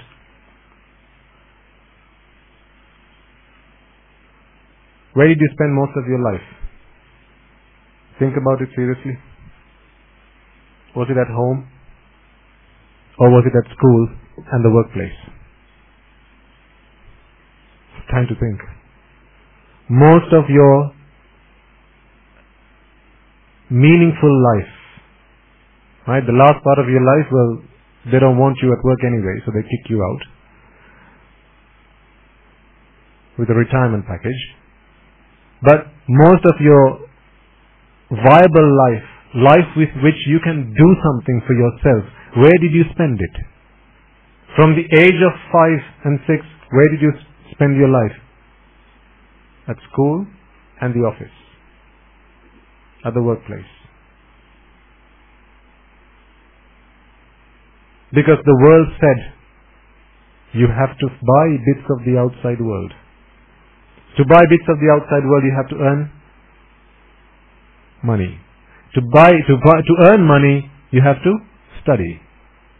So, from the day the child comes into this world, what is the parent's biggest dream? How do we get this child into a good school? So that eventually they can buy bits of the outside world.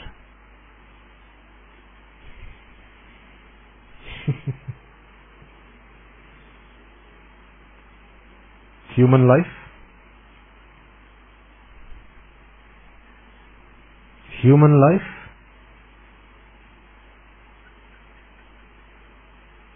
Good 13 years you spent at school. And then university.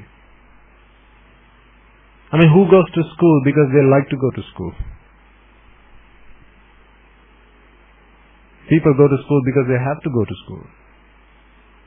Children go to school because they have to go to school. That's why I went to school, because I had to go to school. So who goes and does a job because they like to go and do a job? If that's the case, then you could work every day. Why do you need a break? If you love to do it so much, then you should do it every day. If you really like working, do you need to be paid?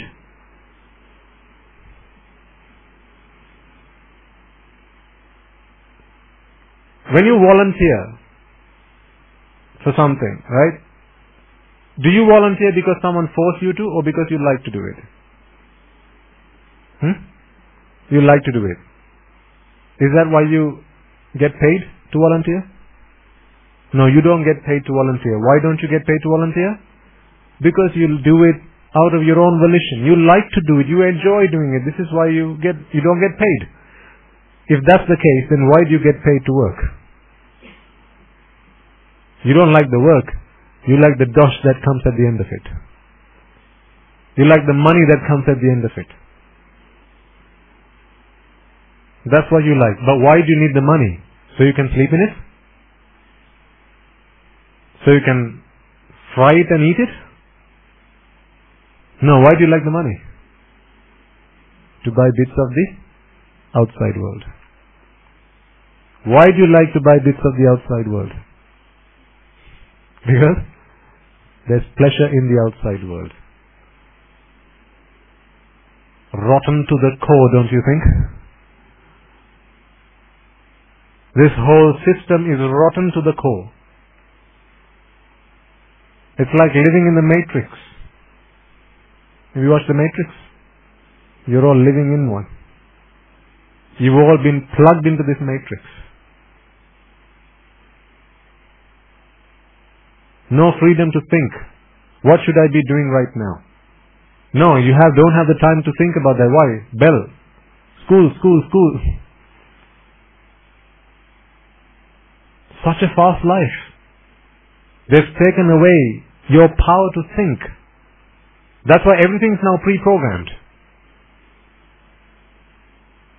All these systems are now pre-programmed. And what parents do is push you into one of them. One of these lanes. And you go down that lane. You go as far as you can go. Sometimes you topple and fall over.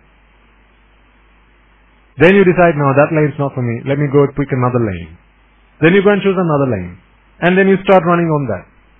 But all these lanes were pre-designed, pre-programmed, not for your good. Is to keep the world going round. You, ladies and gentlemen, are the fuel that keep the fire burning. You are the fuel that keeps the world turning. You.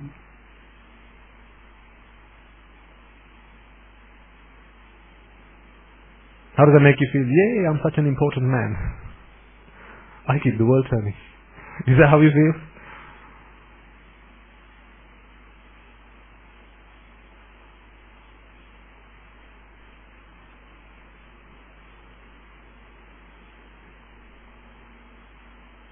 This is slavery in daylight. They have taken away your power to think, your power to reflect. Intelligent thought, they've taken it all away. Because now what people do is they put specific questions in front of you that you have to solve. How do I bring a child into this world? Who put that problem into your mind? Society, right? How do I bring a child into this world? Now you brought the child into this world. How do I give this child a good upbringing? Who put that thought into your mind, that problem into your mind? Society did. Then as the child, how do I get myself a job? Well, for that first you have to study. So what subjects do I have to choose? Well, these are the subjects. Now choose. You see, the question has been brought in front of you. All you have to do is answer those questions. Very specific questions. You don't get to choose the question. That's where the problem is. You don't get to choose the question. The real question you should be thinking of is, why am I here? But do people allow you to ask that question? No. What is my purpose being here? No, we haven't got time for that. There are very specific questions that have been put in front of you. Answer them. Which school do you want to go to? Which subjects do you want to do? What university course do you want to do? Which university do you want to go to? What do you want to be when you grow up? When did any adult ever ask a child, Huta, why do you think you are in this world? Why do you think you're here? Where do you think you've come from? As a young child, every time an adult met me, every time they only asked me, Huta, what do you want to be when you grow up? Isn't that true for all of us? What do you want to be when you grow up? That's what everyone loves to ask me. What do you want to be when you grow up? What subjects are you going to do for your O-levels? What would you like to do for your A-levels? Oh, okay, Sarah.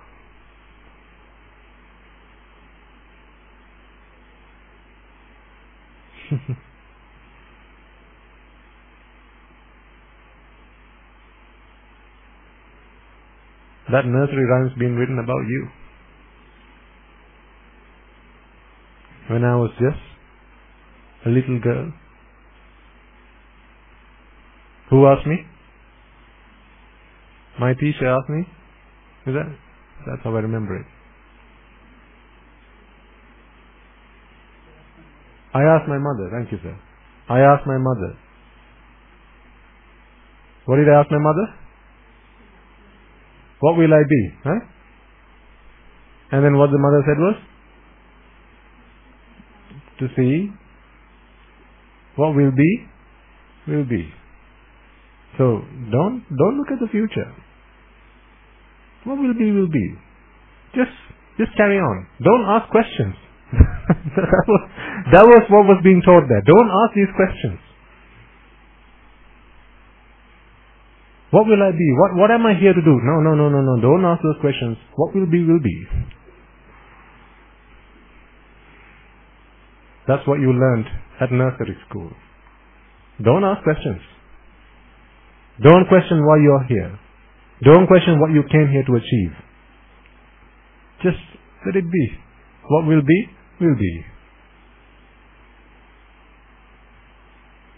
Rotten to the core. That's what it is.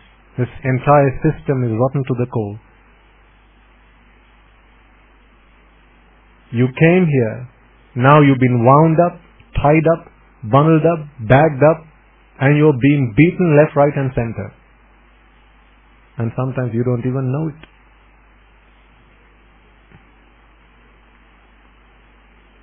Sir?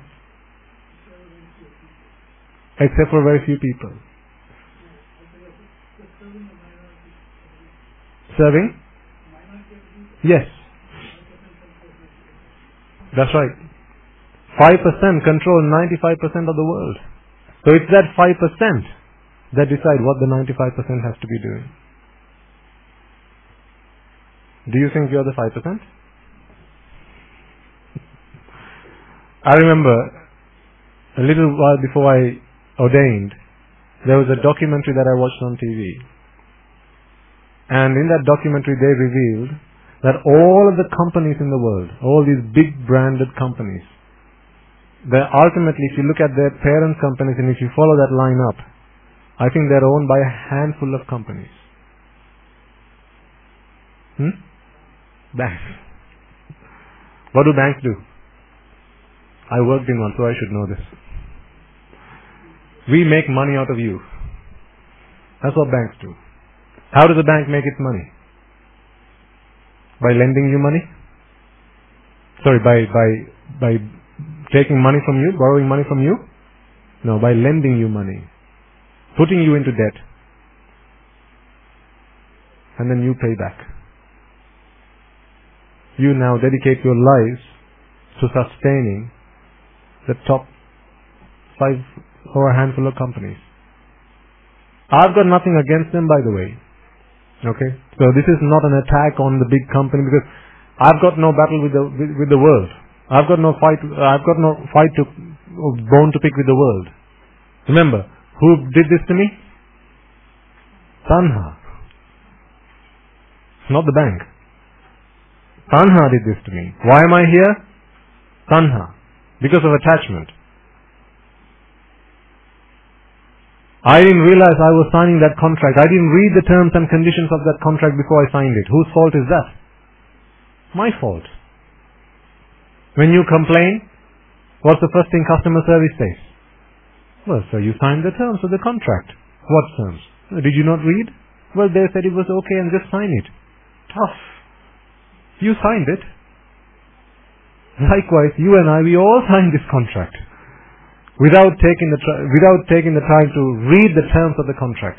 In the terms of the contract, they said, Jati Pacha Chara Marana Shoka Parideva Dukkha Dhomanas Eva Metasa Kevalasa Dukkha Khandasa Samudayo Hoti. It said that in the terms of the contract, but we didn't stop to read. All we saw was, oh, Jati. What Jati? Pleasure Jati. There's so much pleasure to be had in the world.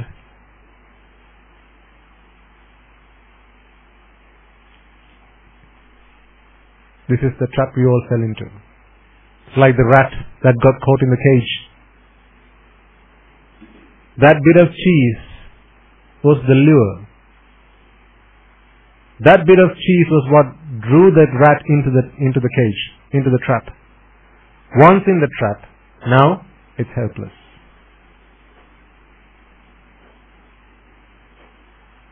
So the only way out of this trap is how? to find the cause as to why we are in this trap, and then to rid the cause. Rid the cause, and the result will take care of itself. We don't need to worry about the result. People cry every day because of death, disease, decay. This is why I said, I'm not going to cry because my legs hurt. Let the leg worry about that. My mind doesn't have to worry about it. Mind worries because of attachment. Body worries because of injury.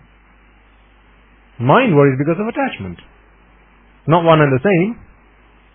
So the mind doesn't have to worry about it. Let the body worry about it. Of course, I'll treat the body, but let the body worry about it. But the reason I came into this world with this wretched leg was because I was attached to Rupa Vedana Sanya Sankara Vijnana. So as I was saying, a computer will only understand binary. You will read letters, you can see pictures, you can see all those things, but the computer only knows ones and zeros. So your mind only knows Rupa Vedana Sanya Sankara Vijnana. So in English that would be form, sensation, identification, formations, and consciousness. Those words have to me no meaning. I'm sorry. The English terms to me have absolutely no meaning. But those are the terms. This is why it's so difficult to preach in English. But we'll do it. For as long as you want to listen to it, we'll do it. Rupa. What's Rupa? Again, let's come back to what we were talking about. What's Rupa? Form. This is Rupa. Rupa comes into our mind in 6 different ways. Through our eyes, ears, nose, tongue, touch, and thoughts that come into our mind. These are all Rupa. Rupa Rupa, Shabda Rupa, Gandha Rupa, Rasa Rupa, Pottabha Rupa, and Dhamma Rupa. In English, sights, sounds, smells, taste, touch, and thought objects. Ideas, if you want to take it that way. Things that come into your mind, things that you think about. Ideas come into your mind. So these are Rupa. Then there's Vedana. Sensation. Not the physical sensation I'm talking about here. This sensation is it's like when you have, you know how sometimes in some homes, there's a infrared detector, and someone crosses that detector, the bell starts to ring. It's like security systems have that. Okay. When there's a trigger, when that light beam has been interrupted, that sends a trigger. Now the system knows, that system, let's say the security system in this instance, the security system knows that something has happened. It doesn't know what's happened. That could be a cat, it could be a robber, it could be someone it could be the homeowner. It doesn't know what's happened, it just knows something has happened. That's what Vedana is. So when your eye sees an object, let's take the flower here. When your eye sees that object, how does the eye see the object? Light, reflect, retina, brain, sense impression on the mind. When the eye picks up Rupa Rupa, why? Why is it Rupa Rupa? Sight. Now Rupa Rupa has arisen. Then there's Vedana. Now the mind knows that something has happened. There's a stimulus.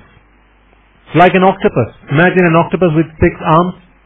Usually octopuses have 8. Octopi, I think they're called. Plural. Anyway. Usually an octopus has 8, but this octopus has 6 arms. So one of these arms are triggered every time. It's either the eye arm or the ear arm or the nose arm or the tongue arm or the body arm or the mind arm. I'm talking about an octopus, okay? So likewise, this mind is always being triggered through sense impressions, sense inputs even, stimulus that come from stimuli that come from the outside world. And the mind knows something's happened. Every moment, something else has happened. Something else has also happened. It's like a news flash. Like your tweets that come up on your phone. Tweet, tweet, tweet. So your mind's going tweet, tweet, tweet, tweet, tweet. Why? Sight, sound, smell, taste, okay, not sight, okay, not sound, okay, what's that, taste, okay, thought. That's how the mind is. Imagine that. And, in the time it takes us to do that, there's 1 billion times your mind has arisen and passed away. 1 billion times. If not more. That long. 1 billion times. The mind has arisen and passed away. Then there's sanya. Sanya is the identification. This is recognizing what has happened. So like the security system detected something's happened, now you walk up to the CCTV camera, the screen onto which you have plugged this camera, and now you look at it and go, it's my neighbor. Or my son's just arrived. Or it's our pet cat. So now you give it label. You give it a label. This is what sanya does. Recognize what's just happened. Then there's sankara. So sankara are the verbs that are associated with the rupa. So for example, I say chair, what do you say? Sit. I say food, what do you say? Eat. I say fan, what do you say?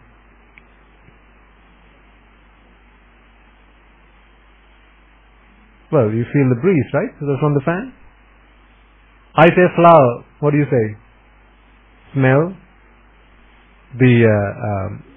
The beauty, right? So these are the verbs that are associated with these objects that have just come into your world. Car, what? Drive. Rain, what? Wet. So it's things like that. And then vijnana.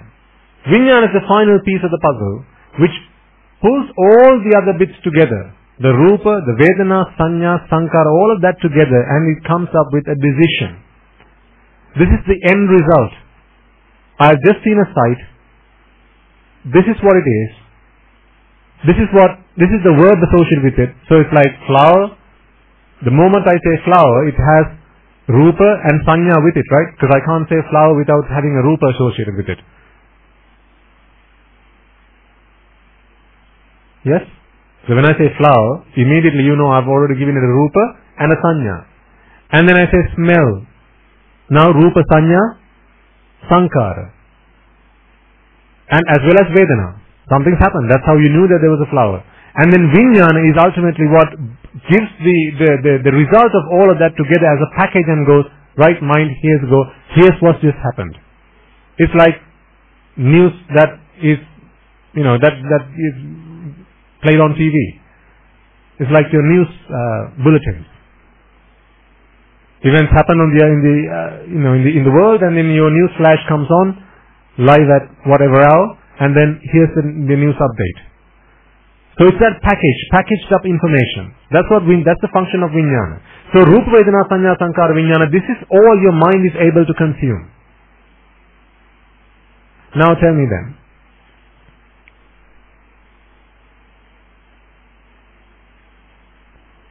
in your lives, there may be lots of things that you will have acquired by now. There'll be property, houses, cars, wives, husbands, children, lots of things that you'll have acquired by now. Wealth and gold and jewelry and things like that. But what do you really own in this world at this moment in time?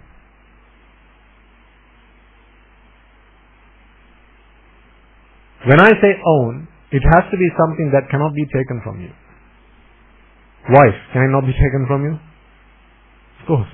House, can it not be taken from you? Wealth, child, your pet dog, can it not be taken from you? Your car, everything, my robe, can it not be taken from me? Of course. But there is one thing that cannot be taken from you. What is that?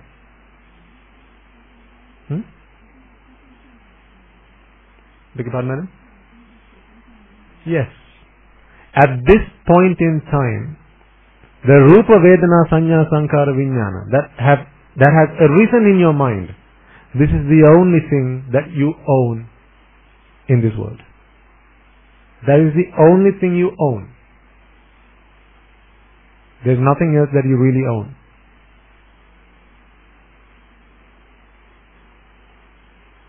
Because your mind only knows Rupa Vedana Sanya Sankara Vijnana. It doesn't know anything else. So when I say car, what comes into your mind? What has just arisen in your mind? A car? No. Rupa Vedana Sanya Sankara Vijnana. Yes, they are related to the car. When I say car, you will have a picture of a car in your mind. Yes, I get that. But that's the Rupa of the car. You might feel the roaring of the engine. You might remember all these memories. That's the sound or the Shabda Rupa of the car. You might remember the leather that's on your seats and the smell of new leather or the air freshener. You might remember all of that. This is all Rupa, Shabda Rupa, Gandha Rupa, Rasa Rupa, Sparsha Rupa. But at any moment in time, you can only take one. It's either the sight or the sound or the smell or the taste or the touch or the thought object that came through memory.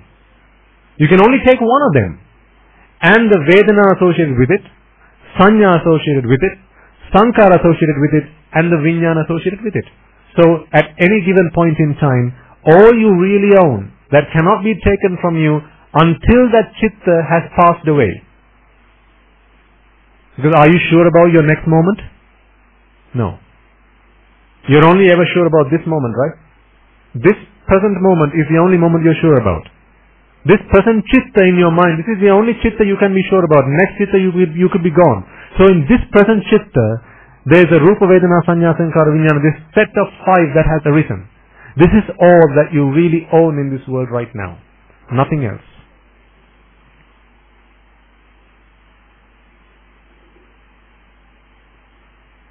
Sister. For a very short time. I can't describe how short a time it is. 1/1000th of a second potentially. For an extremely short period of time, this is all you own. One set of Rupa Vedana Sanya Sankara Vijnana. But at the next moment, whether you like it or not, they pass away. It's like trying to catch the wind. How many of you have caught the wind? I tried to catch the wind when I was a baby. Then I gave up because I realized it's not possible. It's like trying to drink water with a filter. Not that kind of filter, you know, the filter that you use at home to make your tea. What do you call it? The strainer. The strainer. It's like trying to drink water with a strainer. Ever managed to do that? No, you can't drink water with a strainer because the moment it touches the strainer, it's going to pass away. This is how your mind works.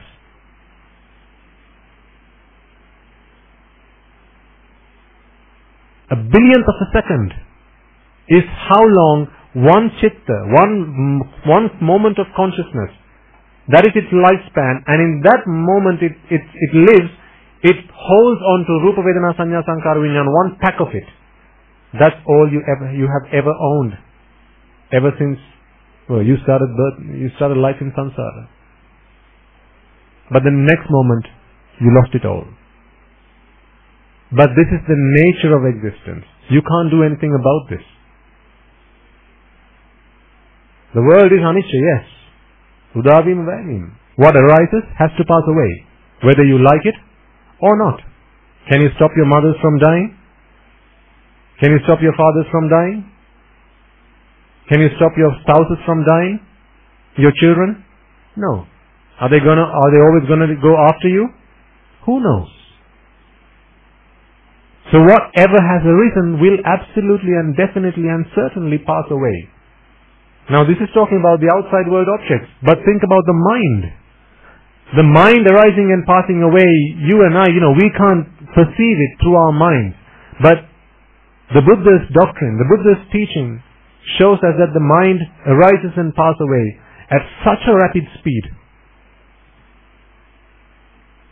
And with every point it arose, there was a pack of Rupa Vedana Sanya Sankara Vijnana that arose with it. And at the moment it passed away, there was a pack of Rupa Vedana Sanya Sankara Vijnana that passed away with it. Now, that is the nature of existence. Remember we spoke about building sand castles on the beach? If you're using sand to build a sand castle on the beach, what's going to happen when the water comes in? It's going to wash it away. Only if you like it, right? No, whether you like it or not. Is the water going to come and stop? Hey, mister, did you build this? Yes. Should I wash this away or should I leave it? Is the water going to ask you that? No. If the sand castle is in the way and the water is coming, it's going to wash it along with it.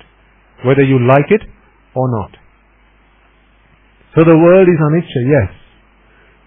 These chittas which arise and pass away, because ultimately, remember, ladies and gentlemen, your mind can't catch the flower.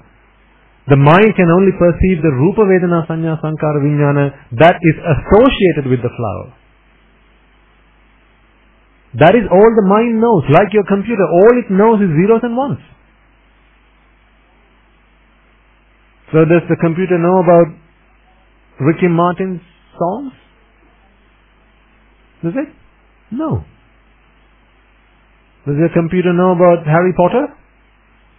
No. But it's got Harry Potter films in the computer. It's got Harry Potter e-books. Ricky Martin albums. It's got all sorts of stuff on it. Your office documents, all sorts of stuff, presentations and videos and all that stuff. But does the computer know about any of this? All the computer knows is 0 and 1. 0 and 1. 0 and 1. That's all the computer knows. So your mind also only knows Rupa, Vedana, Sanya, Sankara, Vijnana. Your computer is binary. Your mind has 0, 1, 2, 3, 4. I don't know what nari that is. Do you have a word for that? I'll come up with that next week.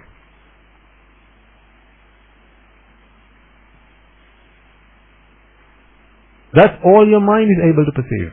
So if that's all your mind is able to perceive, tell me, can the mind attach itself to anything else? This is why we talk about Rupa, Vedana, Sanya, Sankara, Vijnana. Yes, we see flowers out there. True, I accept, I agree. We listen to songs, yes, I agree. But your mind, our minds will only perceive a set of 5. Rupa, Vedana, Sanya, Sankara, Vijnana. So if that's what the mind is attached to, what good is talking about anything else? This is what the mind is attached to. If this is what the mind is attached to, then this is what the mind has to be able to let go.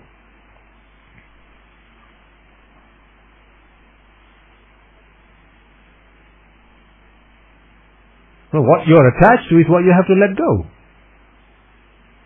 So the mind does not know flowers. The mind knows Rupa, Vedana, Sanya, Sankara, Vijnana. And that's what it's attached to. The reason it's attached to that is because of views that it got from other people. Asatpurusha sevane. Association with ignoble, immoral people. Who said, hey, beautiful flowers. Huh? Beautiful flowers. Oh yeah. Now they're beautiful. Did you come into this world? When you came out of your mother's womb, did you know what beautiful flowers were? No. This is why I frequently use this example. Why do girls play with dolls and pink color things and boys play with cars and blue color things? When they came into this world, did they have a favorite color? No. That's how they were brought up. If it's a baby girl, even before the baby is born, parents go and paint the room. If it's a girl, paint it pink. If it's a baby boy, even before the baby comes into this world, they paint it blue. And the cot's blue, the bedspread's blue, the clothes are blue, the shoes are blue, everything's blue. So that little child comes into this world thinking, oh, the whole world's blue. That's all he knows. What color is the world? Blue. And what else do parents do? As a young boy, when did parents go and bring a doll, a Barbie doll to their son and go, hey Puta, see, nice, beautiful doll, play with it, Puta, play with it. No, parents don't do that. They bring other things like toy cars, little dinosaurs, things like that. Say, Puta, here, beautiful, here, this is good, Puta, this is good. See, Putra, this is lovely. So when a child's crying, how does the parents pacify the child? Angry birds, right? That's in the 21st century, angry birds. But, smartphones these days and tablets, this is how parents pacify their children now. You tell me, I've never been a parent. You should know. Yes or no? This is how parents pacify their children now. I'm not saying that's right or wrong. All I'm saying is, what parents put into this child's mind is, when you're crying, if you're unhappy, if you're unsatisfied, if you're sad or angry about something, don't worry. There are sights and sounds and smells and tastes and touch in this world that can bring you pleasure. And that will relieve you of your vexation. So don't worry. For as long as we have sight, sound, smell, taste and touch, what are you crying about? So hush already. See this toy, this little dinosaur baby, see this dinosaur? This tiger, see this tiger? Oh, when it's a girl, put out this Barbie doll, see this Barbie doll? Here, play with it, here. It's beautiful doll, right? And those toys that they hang on top of the cot, that makes those noises, those musical sounds, when you, what do you call it? Rattles, yes, rattles. You wind them up. Do you still have one? Okay. So, the parents come and wind it up. Who are they winding up? This is what we need to think.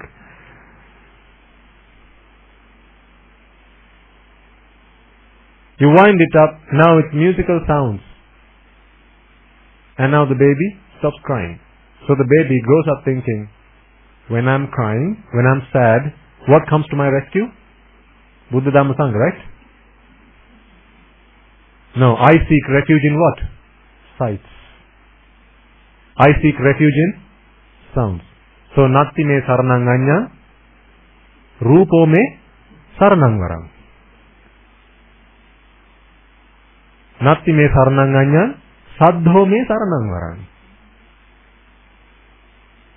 I seek homage in smells. I seek homage in taste. I seek homage in touch. So whenever I'm sad, whenever I'm unhappy, what comes to my rescue? The karma world. The sensual world. Tell me, is this child ever going to think of any consequences of the karma worlds? Adina? Are they ever going to even think about any consequences of the karma worlds? No, because from the day they came into this world, all that was put into their minds was the karma worlds are in despair? No. The karma worlds are glorious.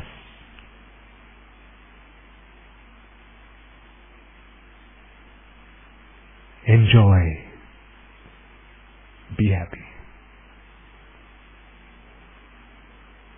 And then, when they're the age of 14, 15, 16, and they start getting into trouble, start having fights, start getting addicted to drugs and sex, now parents bring them into the temple and they want us to talk to them.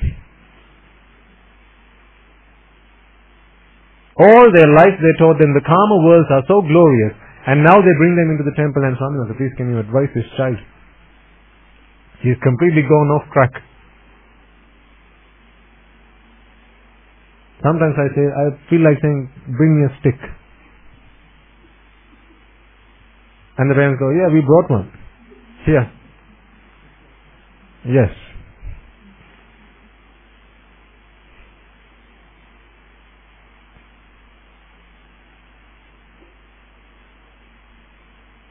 Never praise the karma worlds with anybody. You know what that falls into? Samprapralapa. Samprapralapa.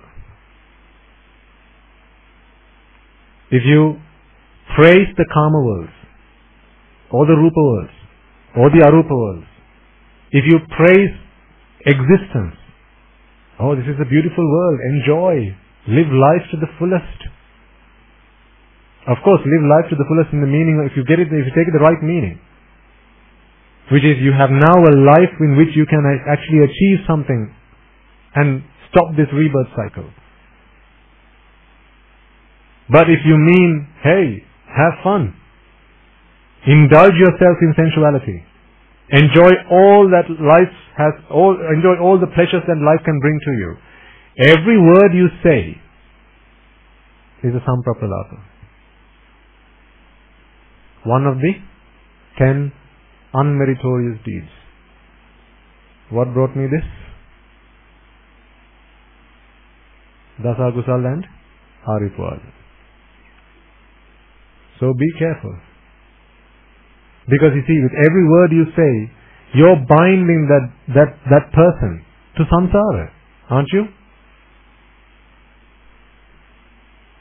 You're binding them to samsara. Puta dura, here, samsara is so good. Enjoy samsara.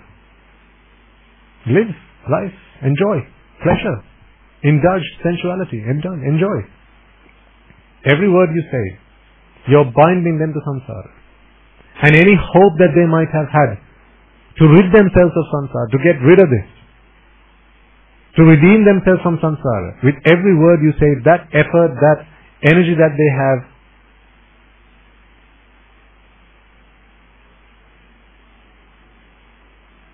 is diminished. And, as parents, you got to remember, they take whatever you say as gospel truth. Because you are all that they have to look up to. Whatever you say, they'll accept as true. Until one day where they begin to start to think about the world differently. But by then, you've already brainwashed them. So now the only perspective through which they're going to look at the world is the perspective that you taught them to look at the world with.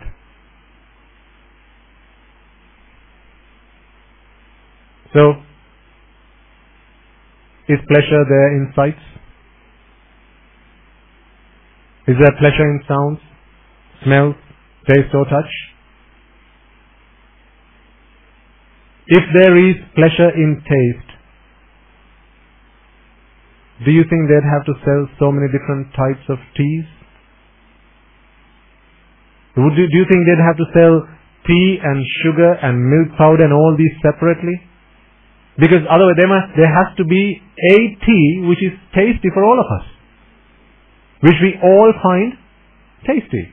Why in some countries and sometimes perhaps in your workplaces, when you ask for tea, they bring you a pot of tea that's brewing, and then there's sugar, and then there's milk, and you have to make your own tea. Why do you have to make your own tea? Well, if there's one tea which has pleasure, or which is a tasty tea, then surely the chef has to be able to make it for you. And that has to work for all of us. But does it? No. Some like it with sugar, others like it without. So which one's the tastier tea? The one with sugar or one without sugar? Which one? It's subjective, absolutely, madam. It's absolutely subjective. So if it's subjective, then pleasure cannot be found in a tea, can it? One guy goes out with this girl, the other guy goes out with that girl. You ask the guy, why did you go out with that girl? She's beautiful. What about the other girl? No, she's prettier. You ask the other guy, why this girl? She's prettier. So if prettiness is something that's part of the girl, then how is it that two guys found two different girls prettier than the other? If prettiness is part of the girl, if it's part of the person, if beauty is part of you as a person, then we should all find the same person beautiful. But is that the case? No. Everyone has their preferences. Everyone has their choices. Choices and preferences are just another word for pleasure. Pleasurable. These are pleasurable things. So if the world's not pleasurable, what is it then? What's the word we've learned to use? Although I don't like it. Vexatious. The reason I say I don't like it is because it's not a commonly used word. That's why. How often do you use the word, I'm vexing? In social conversations. Do you? No. But I can't use something like suffering because that doesn't cut it. That's not the meaning I want to convey. And this is why I really don't sometimes enjoy delivering sermons in English, because I know the meaning I'm trying to get across is not going into you. This is why sometimes I have to use the singular terms and say, when I say vexatious, I mean Terenasulu. I have to say that first and then start using the word. Well, I might as well have used Terenasulu. Why do you have to... I'm substituting words. But hey, that's what we've got to do. To get a lot of people who don't speak Sinhala. So it's for their good. Vexatious. Vexing is not a good feeling. Vexing is the feeling when you are in a state of distress. When you want to know something, when you want to find out, it's like waiting for your exam results. Do you all remember that feeling? Results are going to be released at 12 o'clock sharp. You sit at the computer, you sit by the computer at what time? 10 o'clock, right? And then hit refresh. F5. 11:59. How do you feel right now? Results out at 12. 11:59. Do you all remember that feeling? It's that feeling I'm talking about.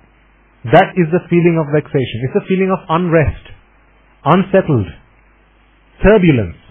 That's a good word. Mental turbulence.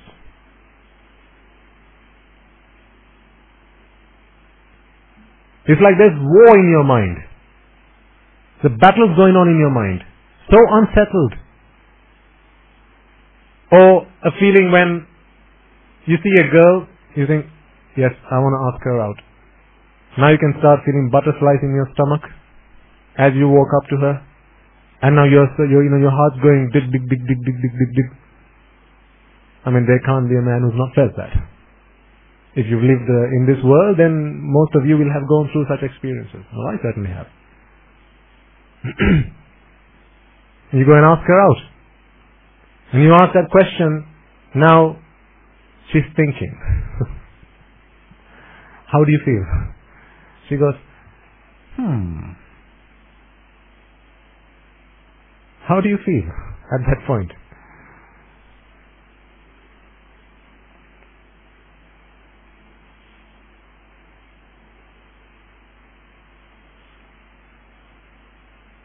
That's like torture, right? That's mental torture. Come on, just give me an answer. Is it a yes or a no? Don't keep me waiting. Or it's like when you're watching a cricket match and it's the last ball of the game and the country in your favor needs 6 runs to win the game. Last ball. How are you feeling? The bowler comes running. And the ball is released from his fingers. It bounces on the pitch. It moves towards the batsman. At that moment, how do you feel?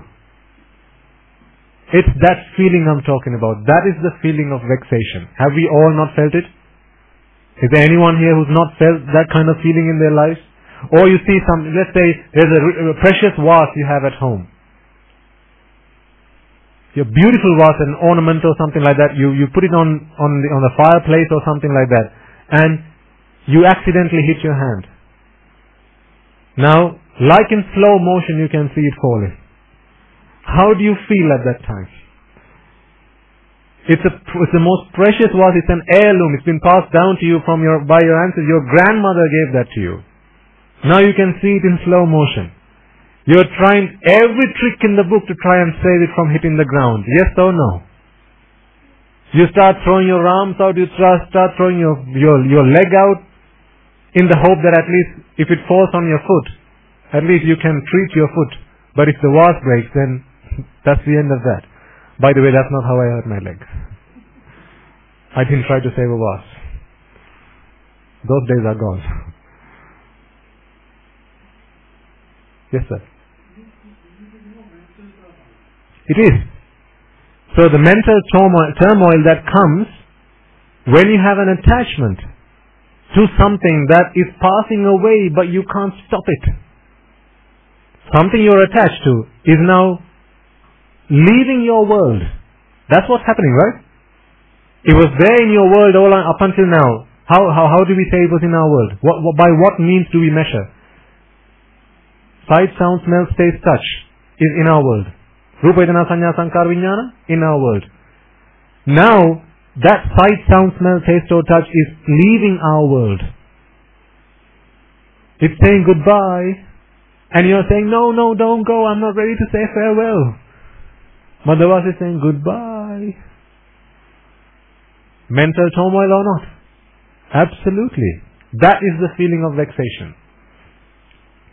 Or say you left your glasses on the bed somewhere.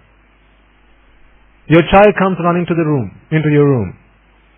And he's just talking to you, he just walks to the bed, he's going to sit down on the bed. You know your glasses are on the bed. And as you're going to say, Puta, don't sit, he's already halfway through. You can see it slow motion. Your child sitting down on your glasses and the glasses are on the bed. How do you feel at that point in time? Oh, you know the best one. I went through this so much. I was a fan of Bitcoins. It's like, if you haven't experienced trading in Bitcoins, think of the stock market. The stock market that's in constant flux. Okay? Particularly when there was the financial meltdown back in 2008. When all the banks went crazy. Okay? And how all the big banks went bankrupt and all that malarkey started. You know, sitting in front of your computer, looking at those bars rising and going up and down, going up and down, going up and down, and you've set your targets. This is where I'm going to sell, this is where I'm going to buy. Do you remember that feeling? Just watching that ticker going up and down? When I used to trade in Bitcoins, they used to go up and down every day. From many thousands of pounds to literally nothing. So I'm keeping an eye on it every time, just refreshing my phone while I'm on the bus, while I'm on the train, wherever I can catch a Wi-Fi signal, logging back in again, checking my account. Is it gone up? Is it gone down? Is it gone up? Is it going down? That's vexation. Pelima. Have you all experienced that in our lives? In some way, shape or form? So lots of examples there. At least one of them has to tick for you. Okay? So that vexation is rooted in attachment. We never vexed for anything we weren't attached to. Did we? Have we ever vexed about something we weren't attached to? I was looking at my Bitcoins. My wife wasn't. She couldn't care less. She used to complain. Oh, every day, so Bitcoin. Is there anything else you can talk about at home? That's what she used to say. So she wasn't attached to that. So she didn't go through that vexation. She didn't experience that. But when you're attached to something, now you're concerned about its status. Is it in your favor or is it against your favor?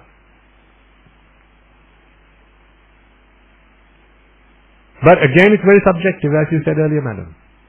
Remember, this air conditioner or this fan here, in which state does it bring happiness? Is it when it's working or is it when it's broken? In which state does it bring happiness? Does it not depend who you ask? What if you ask someone whose business it is to repair broken fans. What does he like this fan to be, working or broken? Broken. So a broken fan brings in happiness, pleasure, and a working fan brings us pleasure. So is pleasure in the working fan or the broken fan? Which one is it? In which one is pleasure to be found? Is it in the working fan, broken fan, both, or neither? Neither. But which of these is vexatious? Broken fan, working fan, both, or neither? Think. Time to think. Which of these is vexatious? Meaning, it has the potential to vex you. It has the potential to send you into mental turmoil, mental turbulence, mental unrest. Which of these has the potential? Working fan, broken fan, both, or neither?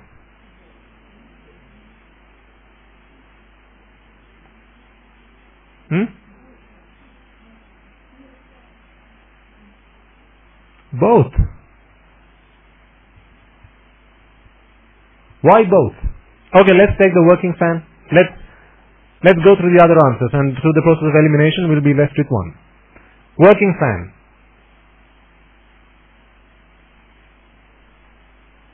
We are in this room, therefore we like this fan to be working. There are some workers outside. Do they care less? Could they care any less whether this fan works or not? But for us, is it not vexatious? If we are attached to this state of this fan being working, does that not bring us vexation? If we are attached to this current state where it's working and then it stops, is that not a source of vexation? That is what I mean by vexation. A source of vexation. A source of vexation. Okay? It's like a source of water. It's where there's the potential for vexation to arise. When there's a working fan, if there's a working fan and you're attached to that state, is that not vexatious? Is it not? It's vexatious. Because the moment you attach, now you want this fan to work. For how long? For as long as you're attached to that state. The moment you leave this room, do you care whether this fan works or not? No. But for as long as you're in this room, now you're attached to these fans working. Are you or are you not? Absolutely.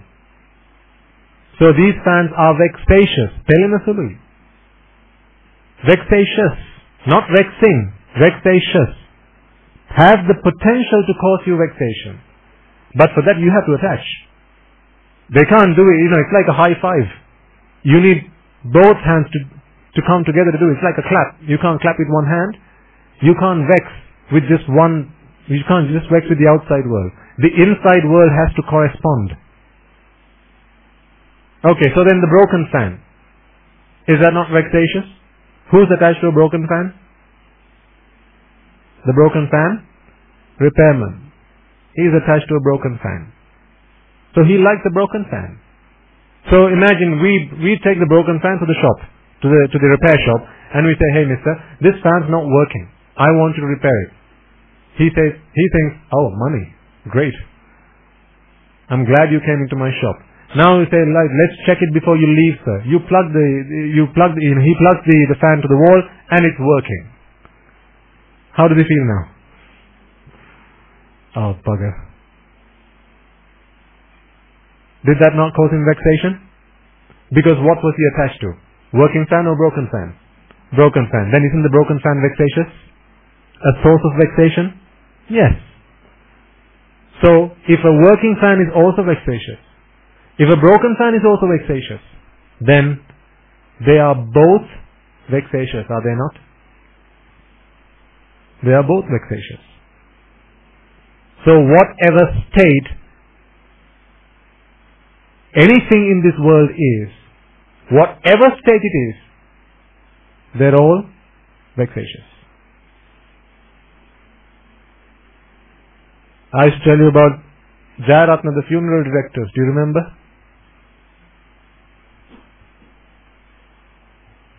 How do you like your mother? Alive or dead? How do you think Mr. Jayaratna likes? Dead. Why? Because that's his livelihood. That's his business. I've got nothing against the gentleman. I'm just saying. This is how the world works. You have a pair of shoes. A good pair of shoes. New pair of shoes. You just bought it from the shoe shop. Let's say you walked into a Bata store and you just bought yourself a pair of new shoes. After you bought it, how do they like your shoes to be now? You just bought it, by the way. You just paid for it and now you bought it. How do they like you to come back into the store? In the same condition that you left the shoe with, or in a completely different condition? They like to see you again. That's why they say, what? Come again, see you soon. What are they wishing on you? May your shoes break. So you have to think about it. You walk into a business and they say, into a shop, and they say, yeah, welcome sir, we are here to make you happy. And when you walk out, they say, see you soon. You go to the garage to get your car fixed. You got a broken fan belt or something. You go to the garage to get your car fixed. They fix your car, and what does the man say before you leave? Thank you for coming. See you soon. Has he not just cursed you?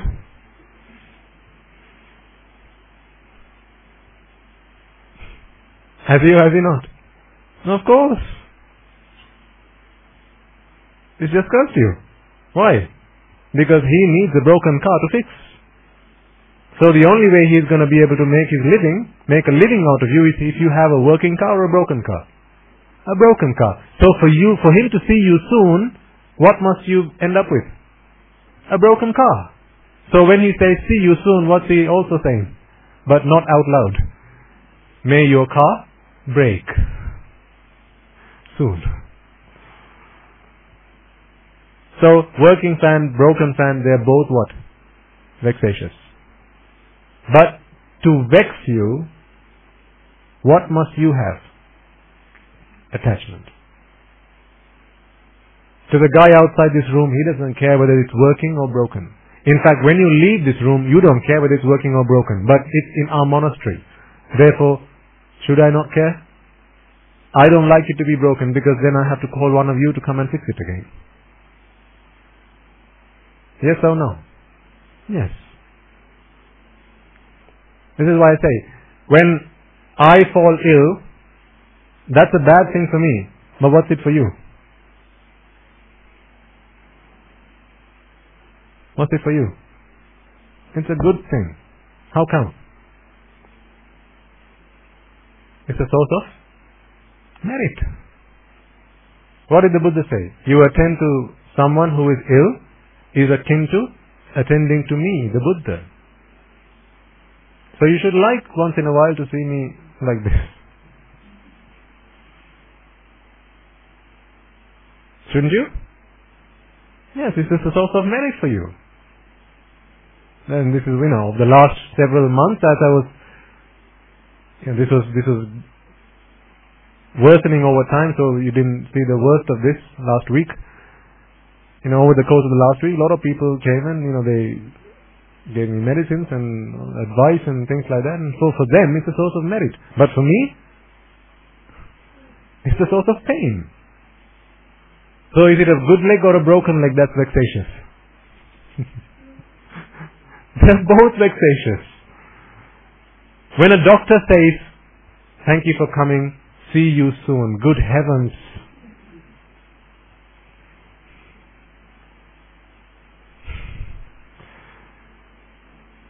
You just had treatment for a heart attack. Your heart surgeon says, see you soon.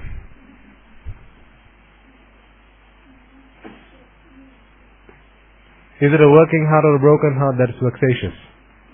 They're both vexatious. Is a man vexatious or a woman vexatious? They're both vexatious. So name one thing in this world that's not vexatious. Vexatious means if you attach, you will vex. That is what vexation means. Are you all on board with that? If you attach, you will vex. If you don't attach, no problem.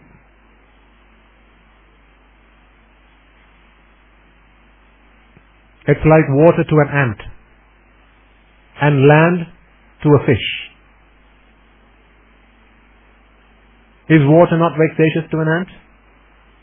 But what must happen for an ant to vex with water? It has to drop into the water. What about land and fish?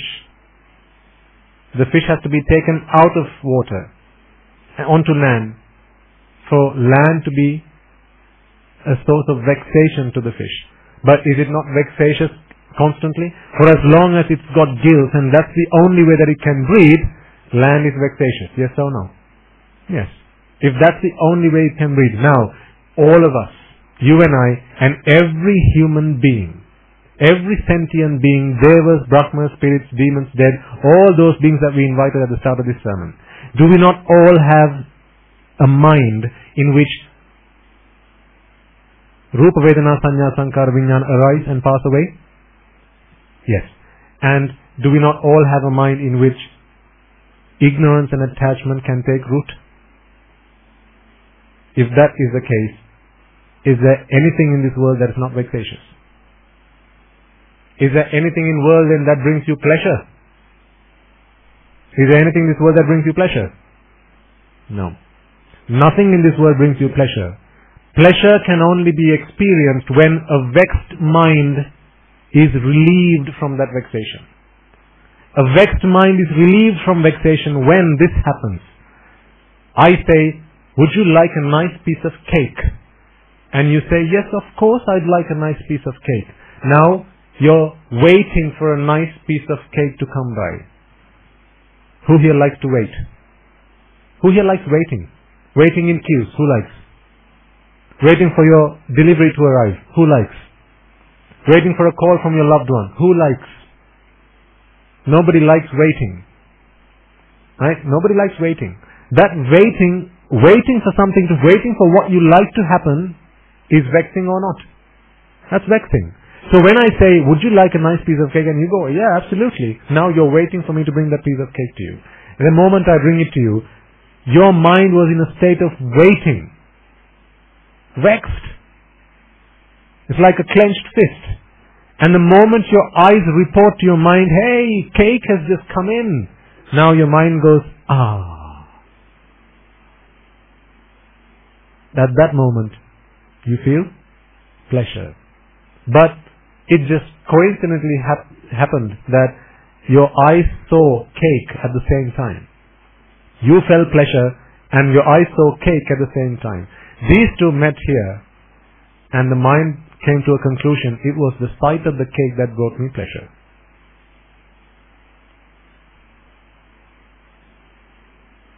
It was the smell of the cake that brought me pleasure.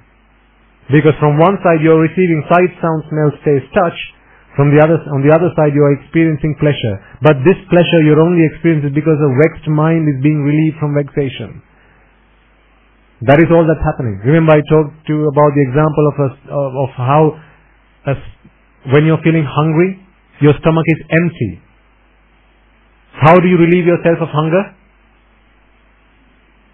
Put something. That's it. Does it have to be food? No. You just put something into it. When you put something into it, your mind goes in. Your stomach is distended. That collapsed stomach, the stomach which was empty now has got something in it. So the stomach muscles are now distended, and therefore. It's the same thing that happens with your mind. So it didn't have to be food. It just happened to be something. And likewise, your mind is in a state of vexation waiting for that to happen. I think the best example was the betel leaf, if you remember it. I'm not going to go over it again. Listen to the old sermons. I mean, that was the best example I could come up with so far. A lot of our monks began to understand a lot deeper about what we talk about when I went and talked to them about the betel leaf example. Thanks to you, that came to my mind. It's not one I had talked about before, but it just sprang to mind. I don't know from where. So listen to old sermons. The mind went into a state of vexation. Betel leaf. What's a betel leaf? I don't know. I want to know. What is it? What is it? What is it? When you ask the question, what is it? Who is it? Why is it? Where is it? Is your mind not in a state of vexation? Where? Who? What? Which? When? Why? How? Man's best invention? 5 buttons on a goalpost. What? These questions. If not for these questions, how would you relieve yourself of vexation? I say betel leaf. You don't have the word what in your vernacular. How can you speak to me now? How can you relieve yourself of vexation? You can't ask me what is it because you don't have the word what. Now what's going to happen to you? You'll burn from the inside. That's what's going to happen. You might set a light. That's what's going to happen. So, understand then that none of these objects anywhere ever brought us any pleasure. Pleasure is the outcome of a process, not a characteristic of an object. And the process is take on a view,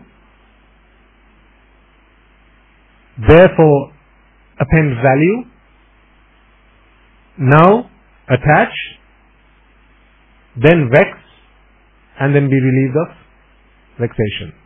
That is the process, the outcome of which is pleasure. Pleasure is not in the object. If you understand that, if you can really get that, and that has now sunken deeply, if it has become part of your firmware, you can't remove it now. It's part of your firmware, not your software, your firmware. It's part of it. It's your living, breathing system now accepts that fact. Then you have become a Sotapanna.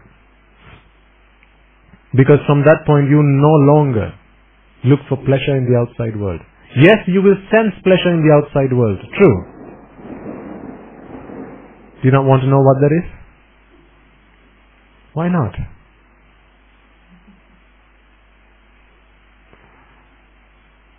Would it not give you so much pleasure? If only you got to know what it was?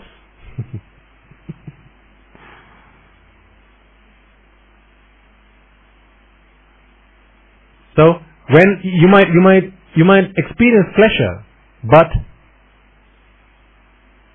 you are now able to contemplate. I sense pleasure, no, but pleasure can't be in the object. A guy walks up to you and say, "Hey darling, you're the most gorgeous girl I've ever seen." If you're a Sotapanna, you'd be thinking, "Oh, you stupid idiot. How can you even begin to say that I'm gorgeous? Because is gorgeous part of me? Is beauty part of me? Is beauty part of the figure? No. Because beauty lies in the eyes of the beholder. Not in me, it's in you. You are vexing.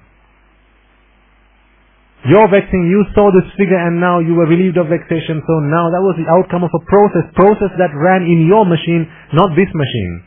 That process ran in your machine. So you are solely responsible for your pleasure. I have nothing to do with it. Think and contemplate and apply this into your day-to-day lives. This is the 20%. 80% you must do in the application. Otherwise we'll always be stuck in the 20. We'll not move forward. You won't move forward if you don't apply.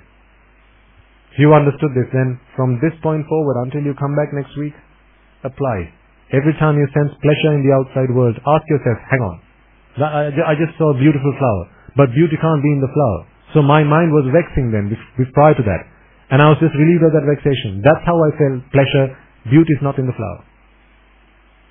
Sometimes you might have something bitter to drink or eat.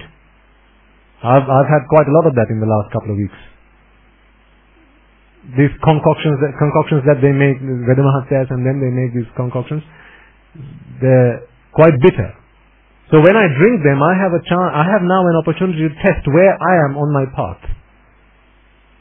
Do I feel that it's really difficult to drink? Do I find them disgusting? If so, then I have a lot more to go on my path. See, use these opportunities for you to practice.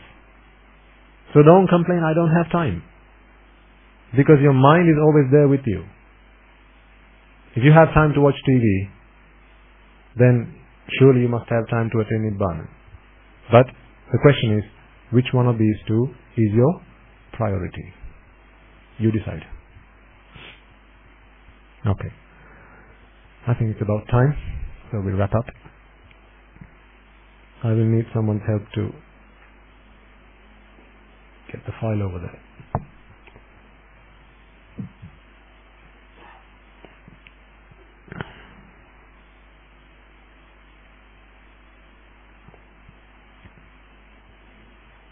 Thank you.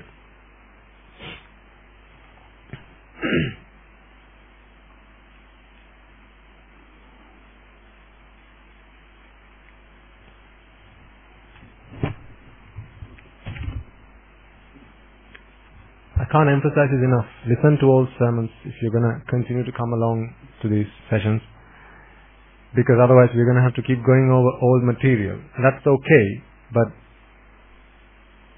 if we have to keep going back to the real, to the basics every single time, then it might be a little bit difficult for the regular comers, listeners. So, for those who have come along today and new faces, you're always welcome. But please listen to the old sermons, at least a few weeks, at least 3 or 4 weeks, because there's only one a week. Listen to at least 3 or 4 previous sermons, and that will give you a good foundation. And then we can continue rather than revisiting old material. Okay. So before we conclude then, we will do the Arya Maitri, chant the Arya Maitri. I will chant it in English, and what I would like you all to do is to reflect on the meaning behind the words. It's not just a matter of words that I want you to think about. So when we say the sensual worlds are in despair, think about all the examples that we talked about. How the world has been glorified to all of us, this sensual world. But ultimately, there is no glory to be found in this world. Nothing other than pain and suffering. Because there is nothing in this world that is pleasurable. Everything there ever was, there ever will be, is only what? Vexatious. That is the only characteristic of those objects. Vexatious. Because you can't do anything else other than attach to them. What can you do to this flower other than attach? I'm asking your mind, tap tap, what can you mind? What can you do to this flower other than attach? I'm not asking your body, I'm asking your mind.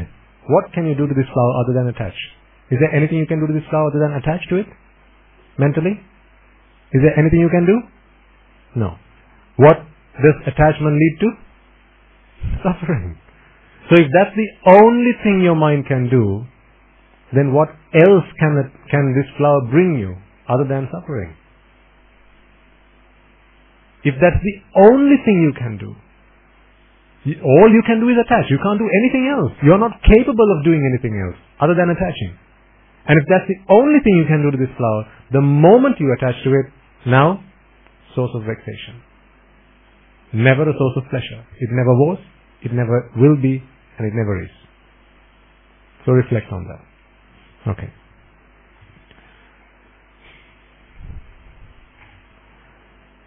May I and all beings in all worlds be freed from the fire of birth, freed from the fire of decay, freed from the fire of illness, freed from the fire of death, freed from the fire of sorrow, freed from the fire of lamentation, healed with the ultimate bliss of Nibbana, healed with the ultimate bliss of Nibbana, healed with the ultimate bliss of Nibbana.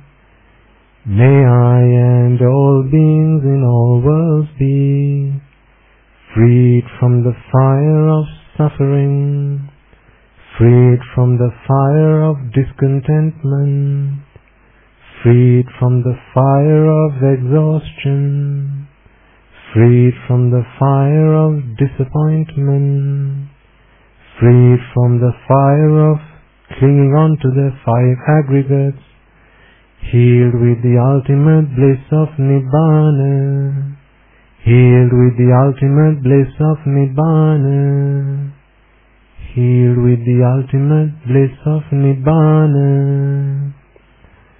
May I and all beings in all worlds be freed from the suffering of samsara, freed from the disease of samsara, freed from the fear of samsara, freed from the fire of samsara, freed from the flames of samsara, freed from the burning of samsara, freed from the sorrow of samsara, freed from the lust of samsara, freed from the clutches of samsara, healed with the ultimate bliss of Nibbana, healed with the ultimate bliss of Nibbana, healed with the ultimate bliss of Nibbana. The karma worlds are in despair. May I and all beings be freed from the karma worlds. The rupa worlds are in despair. May I and all beings be freed from the rupa worlds.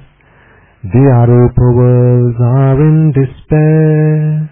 May I and all beings be freed from the arupa worlds. All worlds are in despair. May I and all beings be freed from all the worlds. Nibbana is the only salvation. May all beings attain Nibbana. Nibbana is the only salvation. May I and all beings attain Nibbana. Nibbana is the only salvation. May I and all beings attain Nibbana. Letting go is the only salvation. May I and all beings let go. Detachment is the only salvation. May I and all beings be detached. Being freed is the only salvation. May I and all beings be freed. Nibbana is the only salvation. May I and all beings attain Nibbana. Nibbana is the only salvation. May I and all beings attain Nibbana. Nibbana is the only salvation. May I and all beings attain Nibbana. May I and all beings in all worlds be freed from the bondage of lust, freed from the bondage of aversion, freed from the bondage of delusion, freed from the bondage of Mara, healed with the eternal bliss of Nibbana, healed with the eternal bliss of Nibbana, healed with the eternal bliss of Nibbana, healed with the eternal bliss of Nibbana, healed with the eternal bliss of Nibbana, healed with the eternal bliss of Nibbana.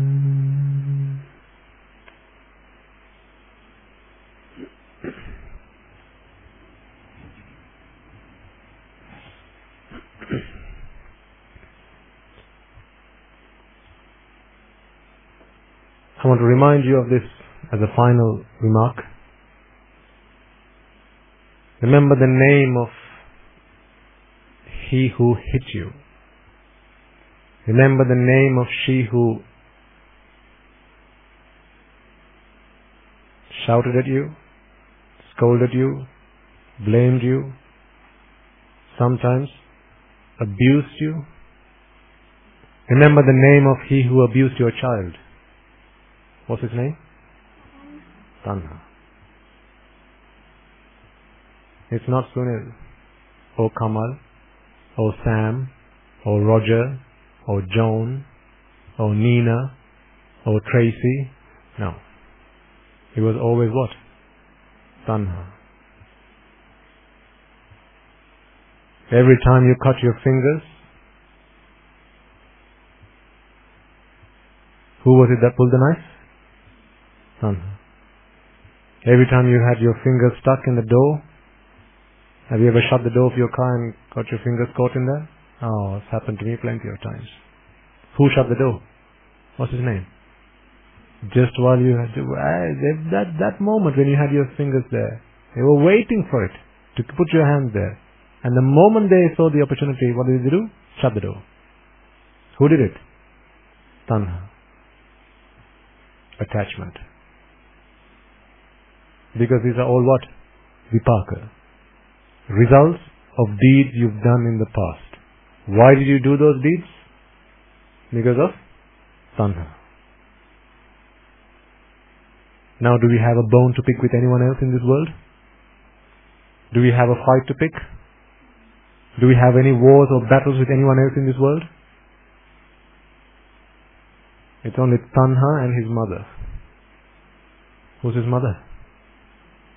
Ignorance. Avidya and Tanha. You go to bed every day with them. Shame on you, sir.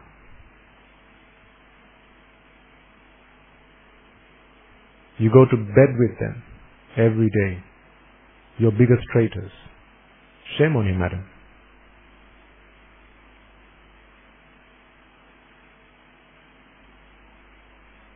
It's time to fight back. Kill them. It's not always wrong to kill, provided who are you killing? Ignorance and attachment. Kill them like killing is going out of fashion. Okay.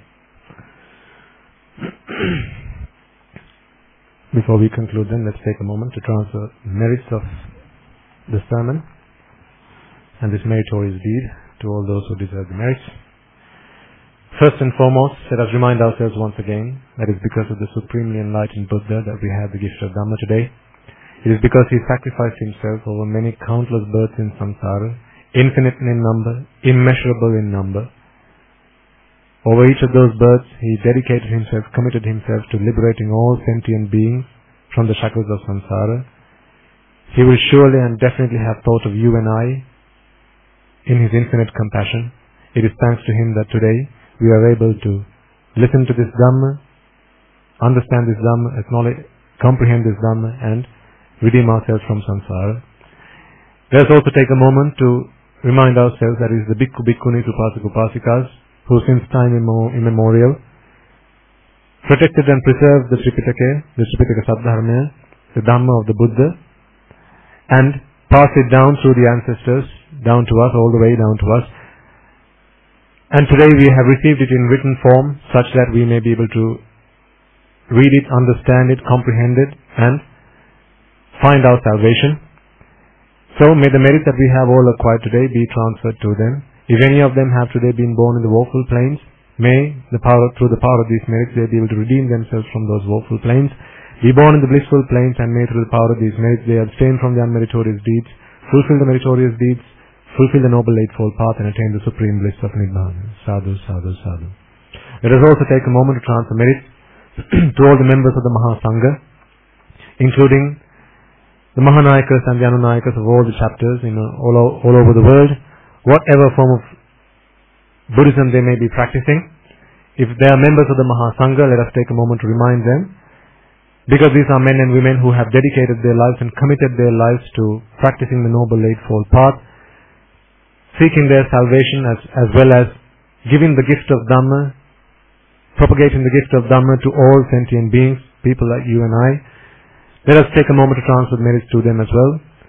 May through the power of these merits they abstain from their meritorious deeds, fulfill the meritorious deeds, fulfill the Noble Eightfold Path, and attain the supreme bliss of Nibbana. Sadhu, sadhu, sadhu. And particularly let us take a moment to remind ourselves of the monks and nuns who are resident in your local temples and nunneries, as well as perhaps those temples and nunneries who you have closely associated with throughout your lives.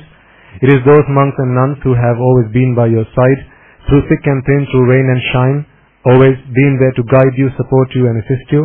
Perhaps today you come along, listen to these sermons, come to this monastery, offer dana and so on and so forth, but do not forget that throughout a long time in your life it is they who have always been by your side, who have always come along to your funerals, times of good times and bad times, and always been by your side, and also provided Dhampasa education to your children.